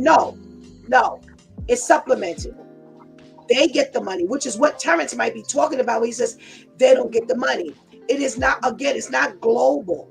So it's very hard, unless you go into the individual situation. But she does not get both. If the child is getting Medicaid and the child is getting food stamps and she's getting some level of public assistance, if they take money from the father, she's not getting the money. They feel whatever money she's getting, that's supplementing what they're giving. We got to check in from Miss Herlima. Good morning. Thank you for joining us. Pastor Shanti says, yes, Pastor Jeff, finally a man who took the time to take the woman back to court. Okay. Vivian says, wow. All right. All right. So here, I got a story that I definitely want you men to comment on. And again, it's about a fatherly, movement. So you have Will Smith and Willow situation that came up in an interview with Will Smith and someone else. I think it was The Rock. I think that's what they showed. And the story is Willow was on a tour, the Whip My Hair tour back in 2010. She came off stage and said to her father, Dad, I'm done. And he said, yes, you're done. You did a great job. And she said, no, I'm done. I'm ready to go home. And he said to her, don't forget, we're under contractual obligation to finish this tour. You've told Mr. Jay-Z that you were going to do this for the next 30 days on this tour. We're still in the middle of this tour. So no, you can't go home. So she says, no, Daddy, you promised Mr. Jay-Z. And he said, no, sweetie, I get what you're saying, but we promised as a family and we have to finish the tour. So she said, okay. She said, it doesn't matter to you that I'm finished, Daddy. And he was like, yes, it does matter, sweetie, but you can't be finished. We have this contractual obligation. Let's finish the tour and then you can be finished. She was like, okay. He said he woke up the next day. She had shaved her head bald. And therefore there was during the Whip My Hair tour, she shaved her head bald. She was on tour with Justin Bieber. So he said he looked at her at that point and he said, I got it. I get it now. We got to check in from Mama Harris. Good morning. Thank you so much for joining us, Mrs. Harris. So there's this debate because one side is saying that she said she was done. And done is done. She didn't want to do the tour anymore. Leave her alone. She should be able to express the fact that she did not want to complete the tour. There's the other side that says you're under contract. He knew as an actor, he knew as an artist what that means. And yes, they signed off on this as a family. And just because she wanted to finish, he had the bigger picture to look at. It was only 30 days. Get her to finish it. He did the right thing. So needless to say, this tour was stopped. Can't whip your hair with no hair. So what side of the fence do you fall on, Brother Al? Do you fall on the side that, hey, she had every right to say that she wanted to stop this tour, or her father did what was supposed to be done and encourage her to just complete this 30 days and then you can be finished? I think Will did the right thing, because you got to understand. Okay, you wanted to get in this game. You signed a contract. All right, regardless of how you feel or whatever. Okay, I get that, but this is what you wanted, and it's a contract obligation. And if you don't push that towards her now, she gonna feel, hey, look, okay, I can make these obligations, then I can just drop out when I want to. No, you need to finish you need to finish what you did. You signed a contract. So I'm on Dad's side. Okay. Pastor Jeff, where do you stand? I agree. If he let us skate out of that, what is he teaching her? She shouldn't agree to it, Now we got to finish this. Okay. Brother Ainsley. Actually, I see both sides to this. One side. It's really hard for me to do that because I agree with Will, but I kind of understand a little bit. Having my two daughters, I had an incident with them, not to that scale. How I want something to get done, and I'm making plans, and they don't want to do it after we agreed upon it. Who agreed? Did the girls agree, or you did this on your own? I did this on my own for them. All right, this time they singing, we're trying to, get a little buzz going on and stuff like that. And okay, I'm the parent, manager, if you will. All right, I'm here we go, and they don't want to do it. But I mean, like you doing everything up until a certain point, and now things starting to move. Now you don't want to do it. You know what I'm saying? And yeah, I could force the issue. But I know if they ain't gonna really do it, they're not gonna sing right. They purposely hit the wrong notes and all this kind of stuff, right? So my thing is, I know an obligation, a contract is a contract, and I agree with what Brother Al say, because the thing is, you gotta understand, if you make a commitment, you gotta follow through with it. But not with this or anything else. You stand by your word. Your word is, like you say, your word is your bond. You gotta, because you can't just, when things get hard, you back off. I'm not trying to create that kind of environment. But at the same time, I guess with a younger person, now I don't know how old Willow was at this time. To me, then there has to be you got to have more, I think, more a conversation with the kid along the way. So to prepare them for that kind of long-term commitment, because it is, everything looks nice. You're on stage, the lights, blah blah blah blah blah blah, all this kind of stuff. But those who are in it, when you want to actually going through the work of it, it ain't all, there's some work behind it, And when people start feeling the work behind it, then it gets hard. It's like, oh, maybe I don't want to do it no more, So I think maybe if there has to be a conversation with the child to appreciate, and as they're going along, make sure they're okay. Keep them encouraged. Not they, you can tell them, yeah, I need you to do this X, Y, and Z, But halfway through it, you have to make sure they're okay, mentally and emotionally involved with it. Not leave it to them like, okay, they made a commitment, they just got to follow through with it. They need more support than that. So So that's what I'm saying. I see it both sides. I just want to make sure I'm understanding. When you signed the girls up, did they know or had they agreed? Was it completely just you?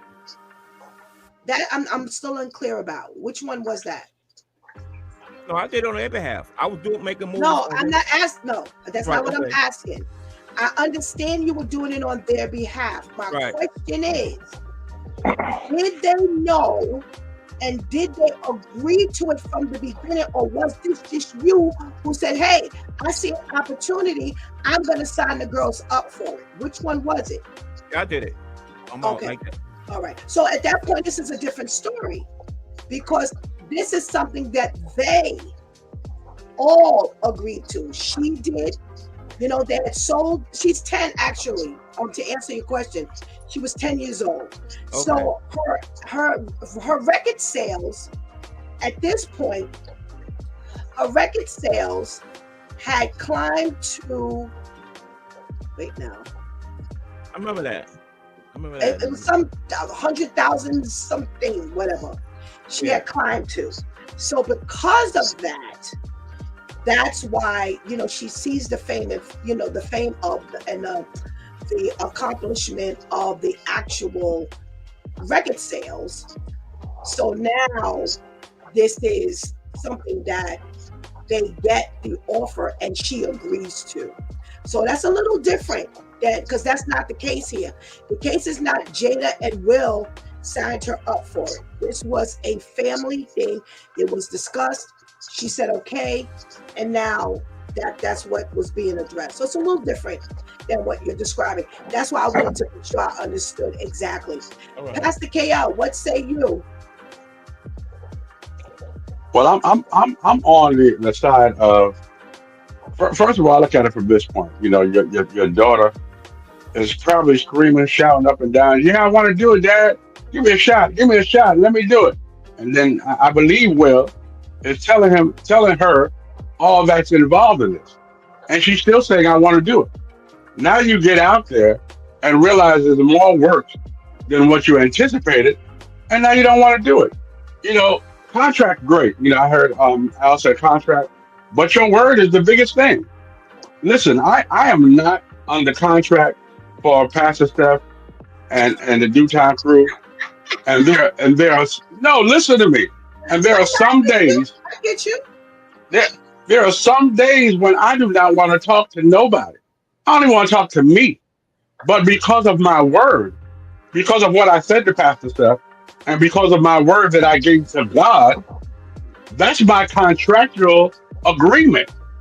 So sometimes, when you open your mouth, be careful what you say, because you have to follow through. Okay. I don't know about y'all, but I'm under contract. I signed the contract last week.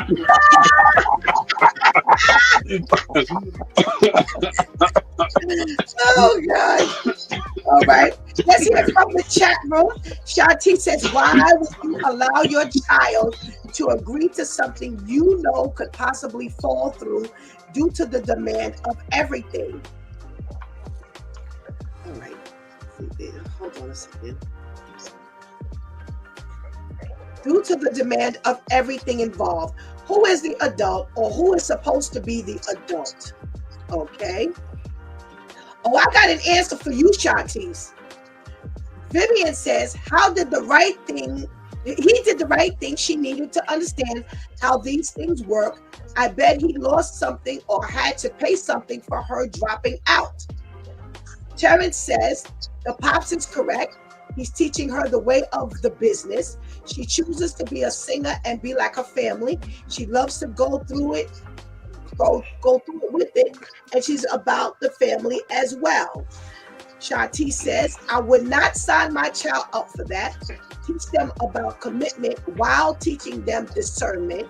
That's why 89% of the child stars end up on drugs. No one teaches them how to properly say no and cope with the commitments. Vivian says, but as it's always said, he knew as her father the type of child he was dealing with, and he shouldn't have allowed her to peruse that lifestyle under contract with knowing his child. Shanti says 10 years. 10 years old, you've got to be kidding me. Now I see more why she started spiraling.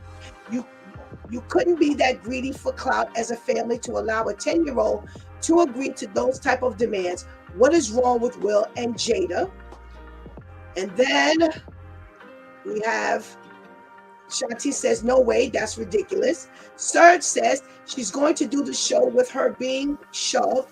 You're going to be whipping hair back and forth. Put a wig on and do it, right? Yep. Shanti Exactly. said, what did Willow say and or do that convinced the adults that she could handle a 30-day commitment? All right. Shanti was pursuing. She wanted to go out here and audition for Beyonce, and to be one of the dancers. And when Diddy was doing his thing, she was out there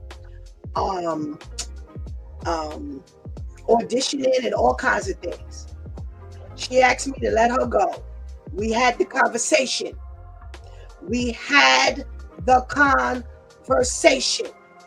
If y'all know me now, we had the conversation. So I would take her on to the auditions, and I'd go back to my job and pray against it, because I knew Shantice could handle it. I knew she could handle it. I knew she could not handle it. She would be a mess in that industry. And we talked. So she didn't get it. As you can see, she's on this Due Time with Pastor Steph. It's clear that she didn't get it. She didn't get the fame and fortune. And recently I told her that I was actually praying against it. You asked for this. I refuse to believe. I'm on the side of Pastor KL. I refuse to believe that Jada and Will did not describe what she would be up against. I refuse to believe that. You're talking about two people who knew what it was to be on set, he knew what it was to perform. Mama knows what it is. They knew. I refuse to believe that they did not discuss this with her. Yeah. She said, I want to do it. Now, here's the other thing. If they opted not to let her in, then you'd have those who say, well, they didn't give her a chance and da-da-da. They didn't need no clout. Will and Jada Smith did not need clout. Individually, they had already made a path for who they were. Together, they had made a path for who they were.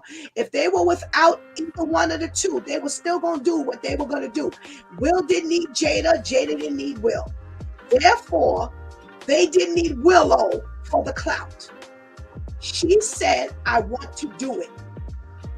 Now, even at 10, Shantice, yes, because if I don't teach you now what it is, it's 30 days. Not 2 years, not 30 years, 30 days. 30 days. You're going to get through these 30 days. Again, if I have to glue something to your hair, you're going to get through these 30 days. Or if I allow you to bow out, you won't get involved with anything else until you are an adult and you can do it on your own. But I will not support anything. And it's not a punishment. But it's very typical of children. She sees her parents doing this. This looks great. Of course, yes, I want to do it, Dad, Mom. Yes, I want to do it. Yes, I want to do it. And like, listen, let me tell you what's going to entail. At 10 years old, you're very right when you say, we push people into things and now they're on drugs and da-da-da-da-da. But you have to, again, the dynamics might be different. You've got these momagers who are out here pushing these kids to do things. They don't know what it is to be in the limelight. They're living vicariously through their children. So I don't think it could be global. Personally, I don't think it can be global. I don't think you can talk about people who don't know anything about the industry pushing their child into something or supporting their child into something, opposed to Will and Jada, who know, and I'm sure I had this conversation with her. I agree. You know what? If she agreed, we gonna get through these 30 days, or if you shake your head and now I can't rely on you to perform properly, and I'd rather you not get on that stage, because now you're going to embarrass or bring that show down, which would be a bigger embarrassment, then you know what? You will go to school, you will play soccer or anything else that don't cost me a dime, and all we got to do is come and cheer you on. You don't have to sign no contract, and you can wait until you're an adult to sign yourself up for whatever it is you want to do. I'm not mad. But we gonna learn. We gonna learn from this experience. Gonna learn today. Yeah, we gonna learn. I'm gonna learn, and you're gonna learn. But I don't think he did anything wrong. I think that he did what he was supposed to do. He didn't sign her up for it and then say, "Well, come on, let's go." And now he's disappointed in her when she doesn't want to do it. At the beginning, in the middle, or at the end, he didn't do it on his own. She didn't do it. Jada didn't do it on his own. They had a family meeting. Y'all all agreed. There we are. And she only had one song.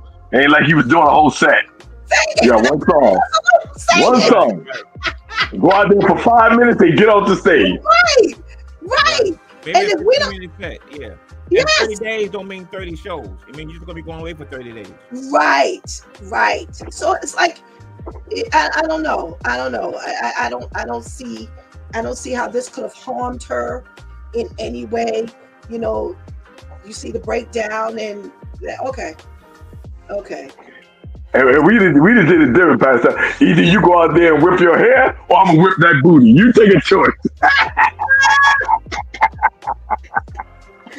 Oh my goodness. Before you guys go, let me read some of these comments. Okay. Vivian says that's probably the lowest amount of days they could go for, because when it's a tour, every 30 days, it's 30 days long. Is that a norm? It could be. It very well could be. And you would agree for your 10-year-old, I was not 10. Yeah, but it would have been the same thing. You said yes, you're going to do this, yes. I will never agree with that. There are other ways to teach that at 10, okay? Terrence says they did not need clout, just the red carpet. He's so stupid. I hate Terrence. How old was Shantice at the time? Shantice was like a teen. She was an older teen. She said she was 20.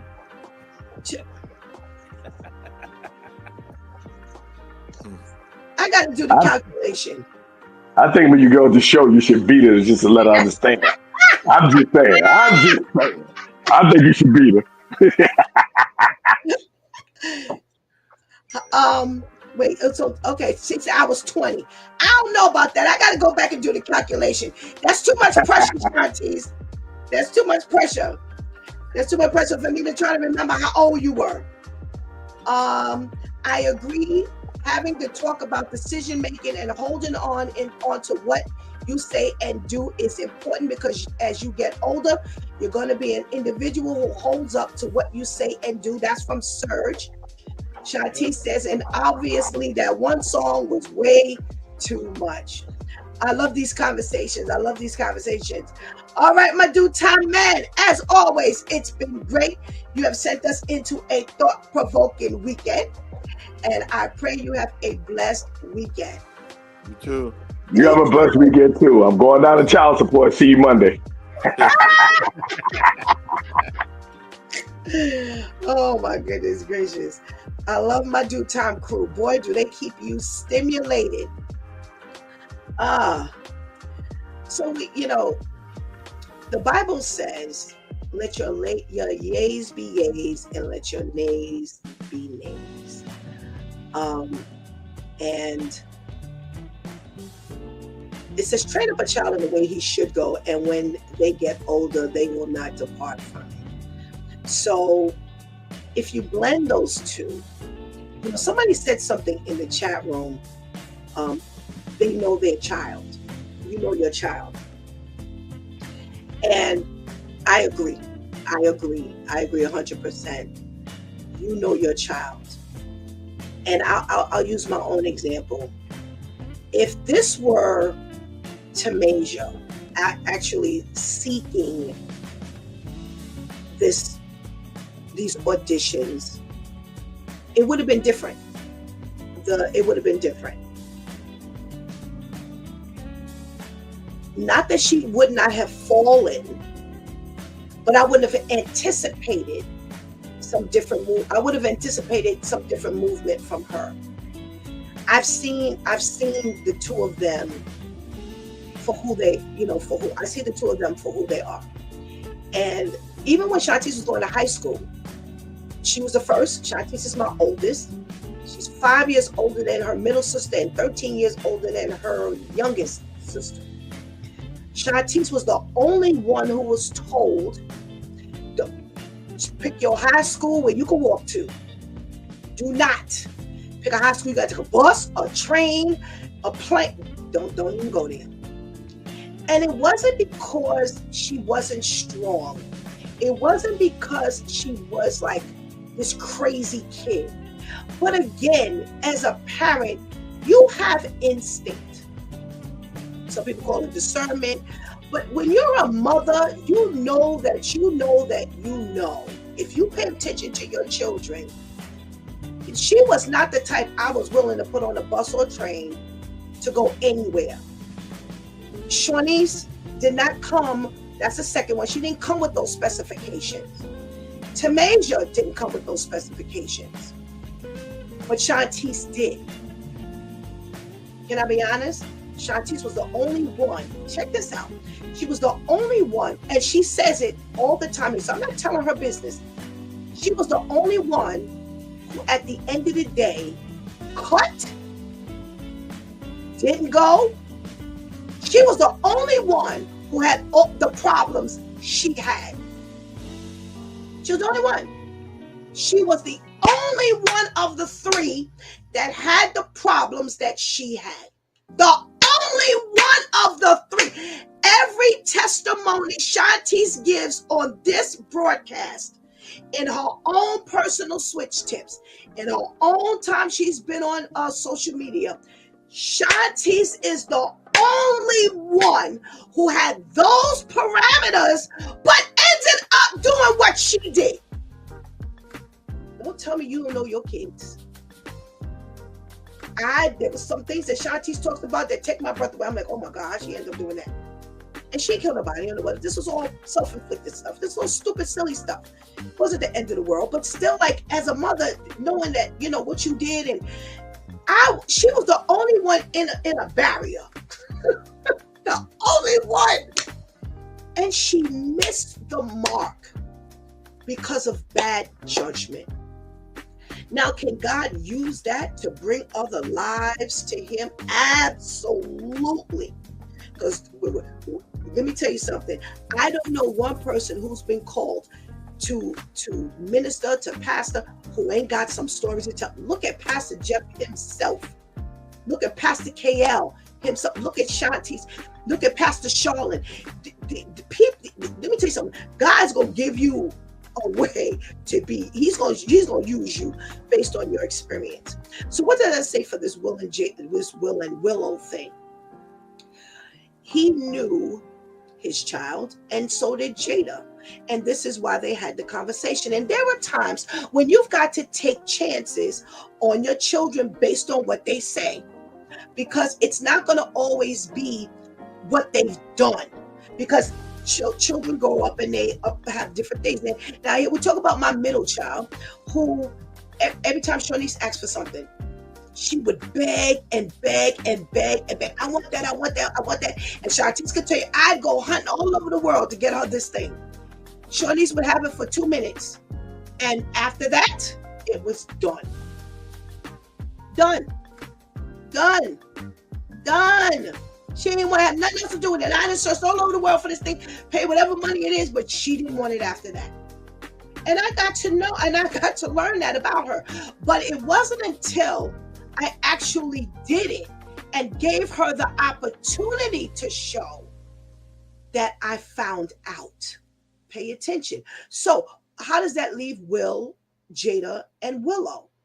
Because based on who she was, they were willing to take a 30-day chance. They were smart enough not to sign her up for something long term. Because if she did start the process, knowing that we want her to be able to keep her word, knowing that we're teaching her to keep her word, knowing that we're under contractual agreement, that we can't sign up for no longer this because we don't know how this is going to last. But we do know that it should be good for 30 days. And in 30 days, one song for 30 days, and Shanti says that was too much for her. But how would they know? How would they know?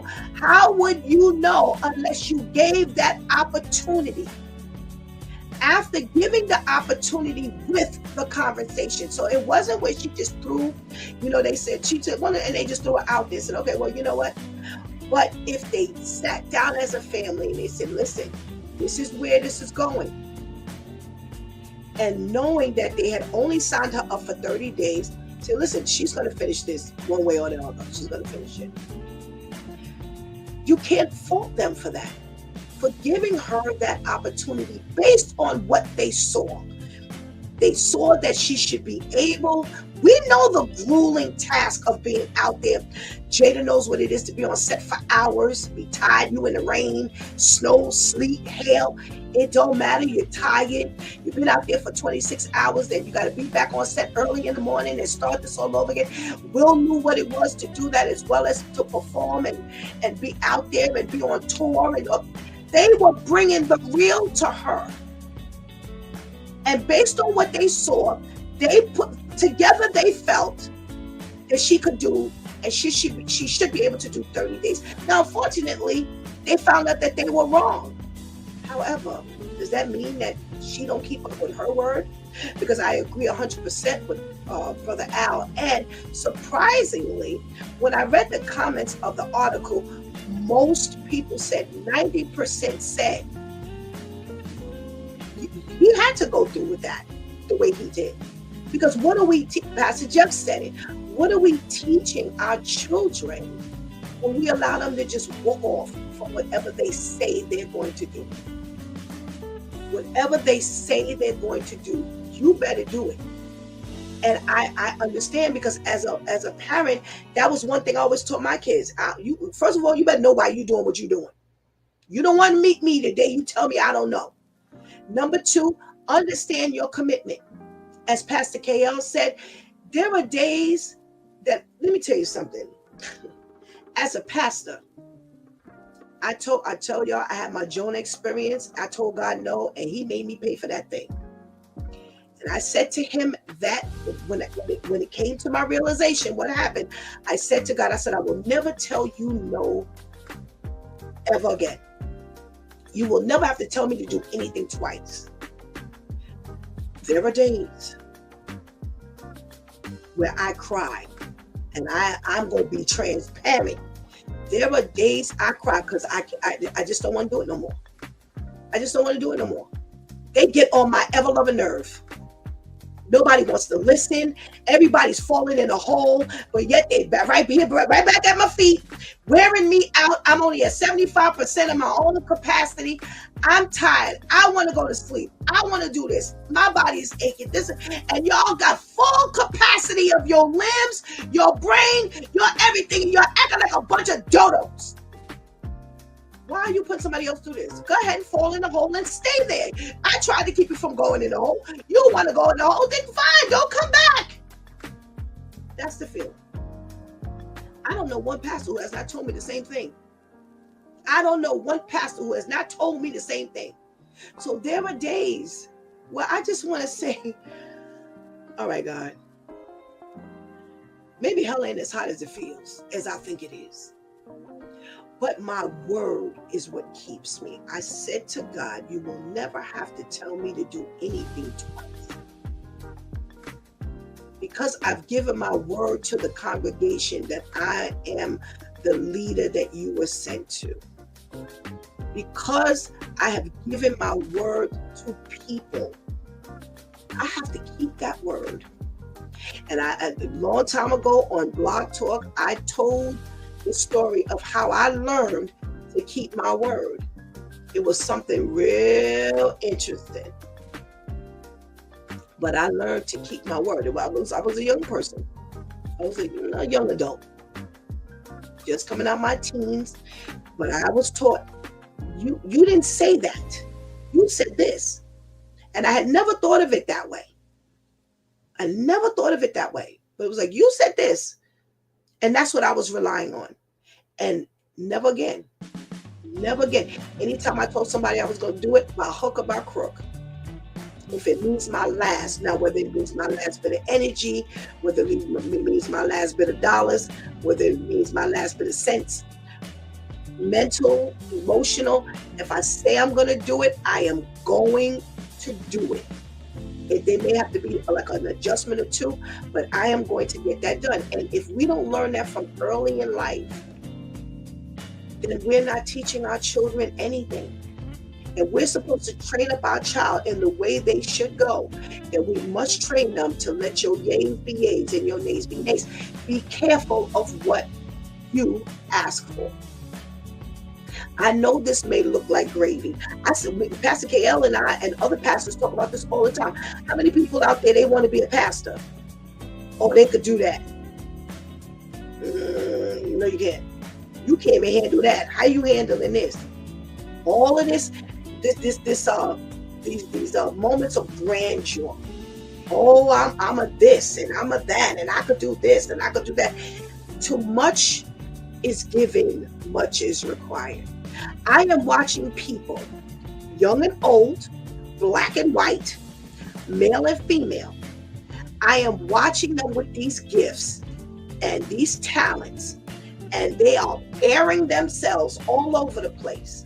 All day bigging themselves up. I can do this, I can do that, I do this, I do that. God got me doing this, God got me doing that.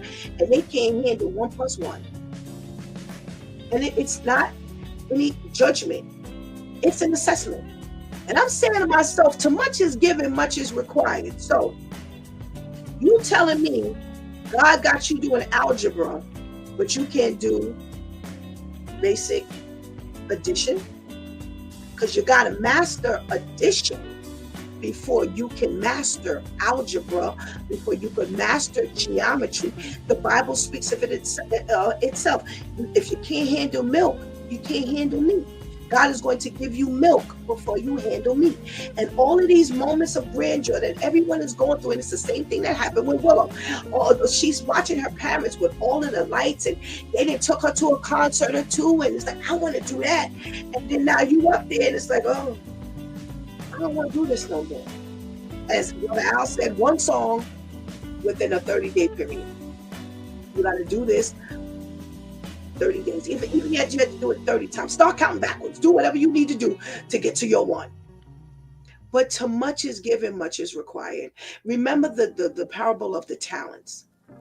When God gives you something, it is never going to be above what he knows you can accomplish. Ooh, pay attention.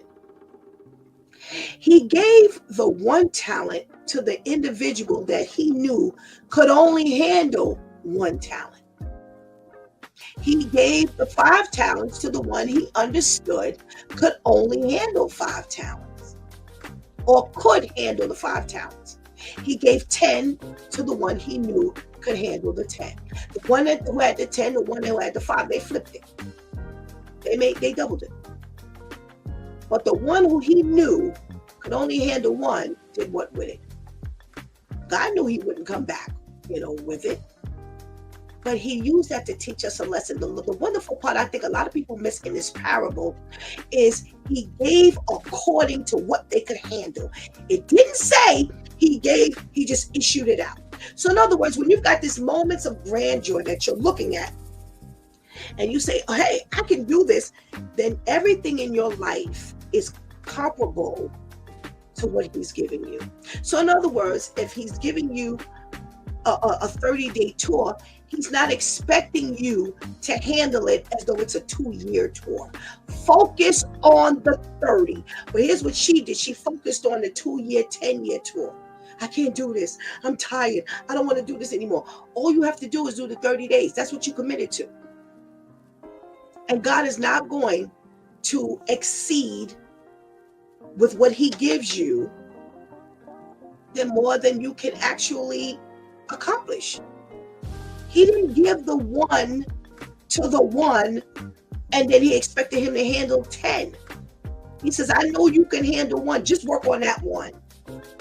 And what went wrong was they did not handle the one. Not that they could not handle the one.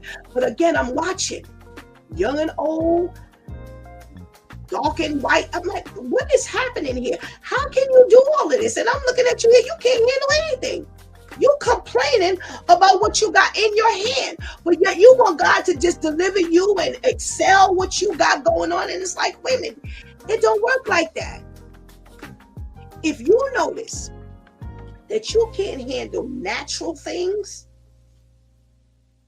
it's only so spiritual God is going to take you. Doesn't mean that's God is going to give you for that moment. Let me rephrase that. Because where he's looking to take you, you've got to get through the moment. See, we want level 20 when we can only handle level 2. And that's what happened here.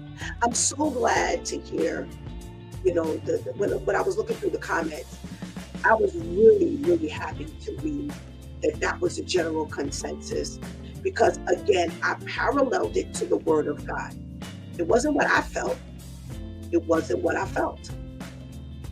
It's what God gives us. And God is saying to you, just take this. You asked for it, and I'm entrusting you with this. So many people say, I've been praying for excess, and I've been praying for, excellency, and I've been praying to God and asking him to give me. And when he gives you, this ministry is called to receive a level of increase. And the one thing I keep explaining to them is you better make sure you handle what you got. Because although this ministry is called for increase, if you can't handle what you got, you can forget the increase. Your increase is going to be delayed. Because God ain't going to give you the increase until you handle what you have. How do I know that? Because the word of God says, if you can't handle little, God's not going to give you increase. So all of this, you want a bigger job, you want a raise, you want a promotion, but yet you can't take the kids to the bathroom. God is saying, well, get past that. When you get past that, then I can give you the raise. I can give you the increase. So when God is giving you increase, the first thing you need to do is check what's on the ground. Oh,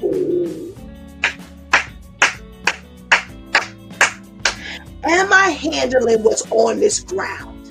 Before I'm looking to get the elevation, am I handling what's on this ground? What's on the floor? Am I handling? Because I already had that before I got the increase. So God is saying, you're in line for promotion. You're in line for promotion. You're in line for the promotion. Handle what's on the floor. The other flip side to this is a lot of times we're ready, but we don't feel ready because of our insecurities, because of low self-esteem, blah, blah, blah, blah, blah. I got to stay here another 5 years before how many times I've heard that? I got to stay here another 5 years before I can do anything else. And I'm like, oh, you wasted 5 years here. You've mastered that already. You've mastered that already. God's not going to keep you there. If you've done everything you were supposed to do and he has increased in line for you and you've mastered what's on the floor, God's going to give you that increase because you've shown that you can handle the increase. How do I know? Because go back to the story of the parables. The one who had 10 mastered what he had. And when the master came back, He said, oh, you handle all of that? Guess what? You get an increase. The one who had the 5 talents. He said, oh, you mastered that? Here, you got increase. The one who had 1 said, I kind of buried it because of X, Y, and Z. He says, oh, you did? You didn't do anything with it? Now I'm going to take what you got and I'm going to give it to them. So now you end up with nothing. You end up with nothing. Because what God entrusted you to do and gave you something that was not above your head, you didn't do what you needed to do with it. And that could be Willow. Because look at her now. She ain't doing a whole bunch of nothing. She's not doing a whole bunch of anything. And you know what? Maybe her thought was that she would go into show business like her parents, but maybe her calling was to do something humanitarian.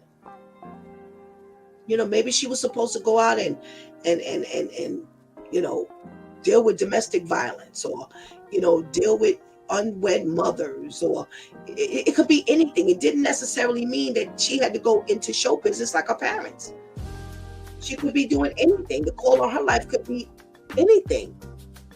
She tried that. It didn't work.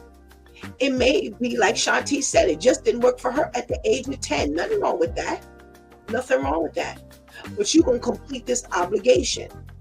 We're going to get through these 30 days, and then you can take a break as long as you want to, or never go back as long.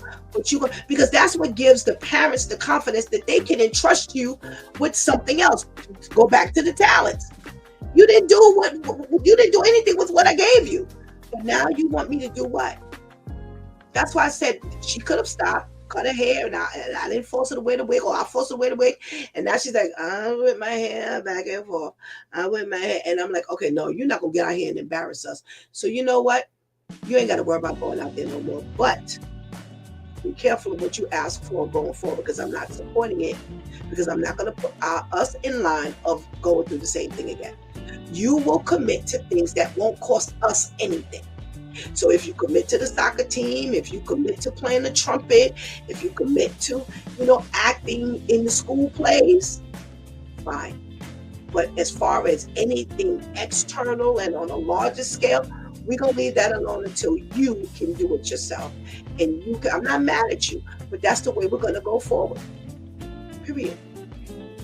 That's what God is saying to us today. Be careful what you ask for. And know that once you've asked and you've been given, that you need to complete the task. You asked for it. Life doesn't work like that, where God's going to say, okay, well, you don't want to go ahead. You know, you don't want to do it, go ahead. You take a job, and he's like, I don't like this job. And he's like, okay, well, you know what? I quit this job. And every time you turn around, do you know how many people function like that? They jump right into something. And then when you look around, they're not there no more. Like, well, what happened? Relationships, jobs, it doesn't matter. They don't keep the commitment because it's easier for them to just brush it off and walk off. And I'm not helping to create something like that. Not in my camp.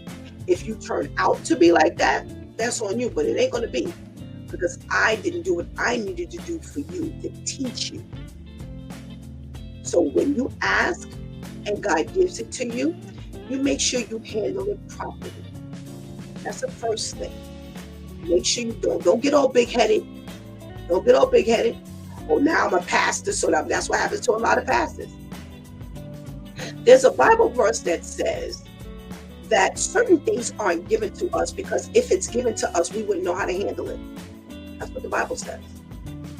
So if you're asking God for something today, so this is when women say, I want a husband, and I'm looking at you, you can get away on time, his hair's messy, you don't know how to keep your house clean, you don't know how to hold a job, but you want a husband?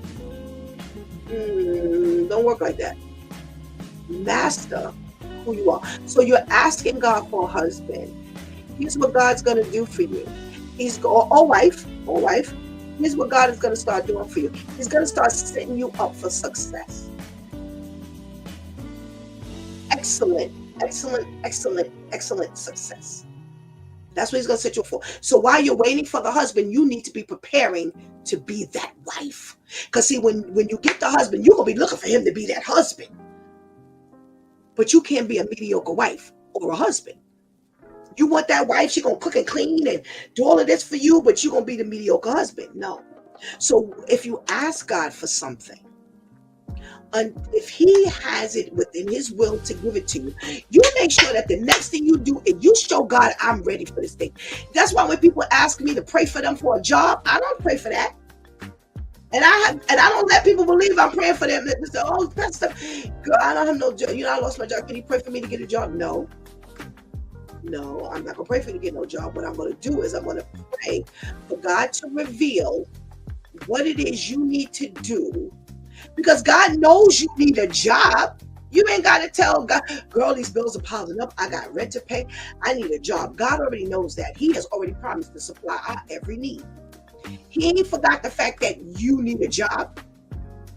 So I'm not asking him for that. But what I am asking him for is to help you understand who you need to be by the time the next job comes along. So were you late all the time on the job that you just left? Were you working to your fullest capacity on that job before you left it? What were you doing that could be improved? Because ain't nobody completely accurate at anything. We all need work in something. So the next job, we're all automatically hoping will be better than the job you had. So how am I asking God for you to have a job when I'm watching, or God knows that there are deficiencies and there are things that you can grow at? So let's get this done.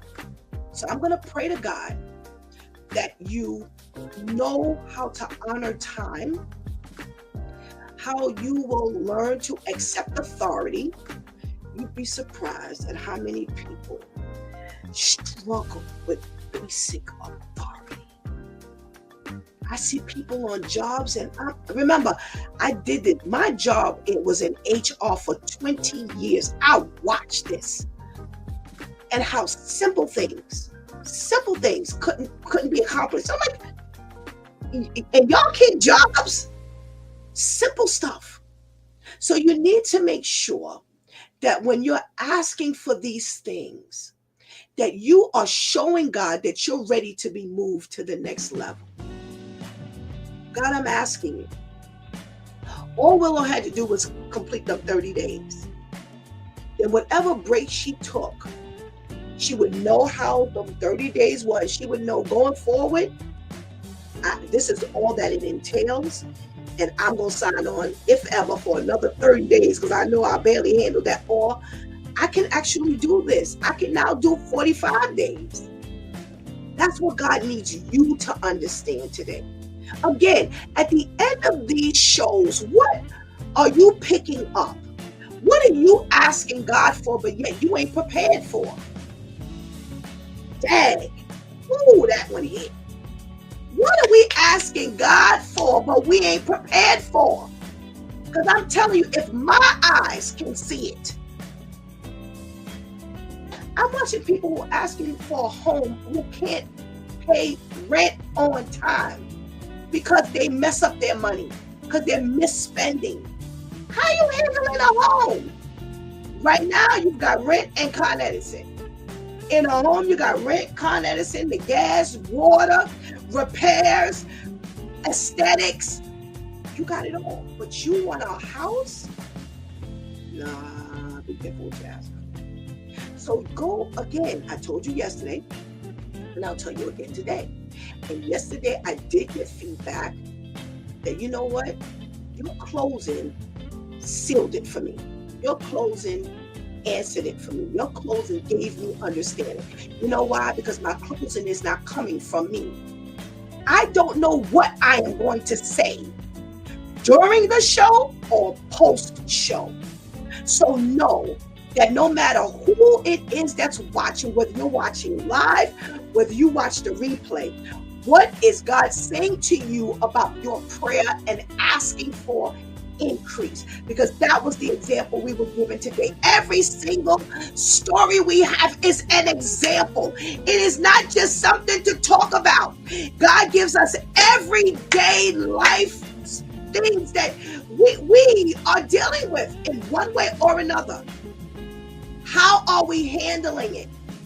That's why we do simple news. And he didn't give us anything above our head, because this is what normal, everyday people struggle with.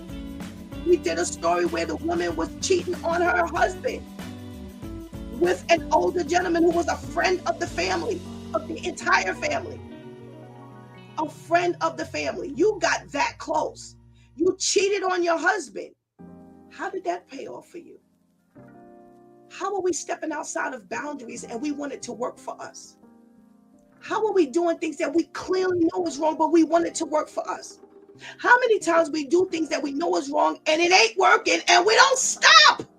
Or we wait too late for it to stop before we wake up. And that's what happened with her. It was too late. She had started to distance herself, and that angered him. And let me tell you something, that was indication of abuse. And I'm gonna tell you why. Because he ain't gonna break out one day and just kill everybody. It was something about his behavior or his attitude or the things he was saying that rubbed her wrong. And now she's like, I need to stick in this marriage. I need to separate myself. And they say that it becomes extremely dangerous when you try to leave the abuser. Every single story on this broadcast is a lesson. What are we learning from little 10-year-old Willow? What are we learning from her? What are we learning as a dad? What should we be teaching as a parent? Do I teach you responsibility? That's gonna hurt, because responsibility hurts, my dear. Responsibility ain't just gonna be like sandpaper on your face. It ain't like even like sandpaper on your arm, because our facial skin is much more sensitive than the skin on our arm. Responsibility hurts, and that's what he was teaching her. Well, God is teaching you today, responsibility hurts. Stop trying to snatch up everything and do everything when you can't handle the very thing I'm giving you. Stop taking your promotion, and now you the big man on campus, but yet you still can't serve a table. That was one thing that Shanti said that angered them as servers with the people who were managers. That some of them never had been a server. So you don't know our aches and pains in handling the customers. We got to face these people. We working for tips, and we've got to know how to deal with them. You're not helping us, because they didn't understand. They took the job as a manager without understanding the foundation of it. Is that what you're doing? If it is, it's not going to work, and it is going to work against you. I promise you. Look at the story of the talents. Look at the prodigal son, who had an inheritance coming to him, and he wanted it right now. Give me my money. Give me what's due to me. Give me what's owed to me. And look what happened when dad said, here you go. Look what happened. He had to end up coming back. Forget about his reception. That's on the father's end. But you had to end up going back after living with the swine, after groveling with the nasty animals. You had to go back, because when you had it, you did not know how to utilize it and deal with it.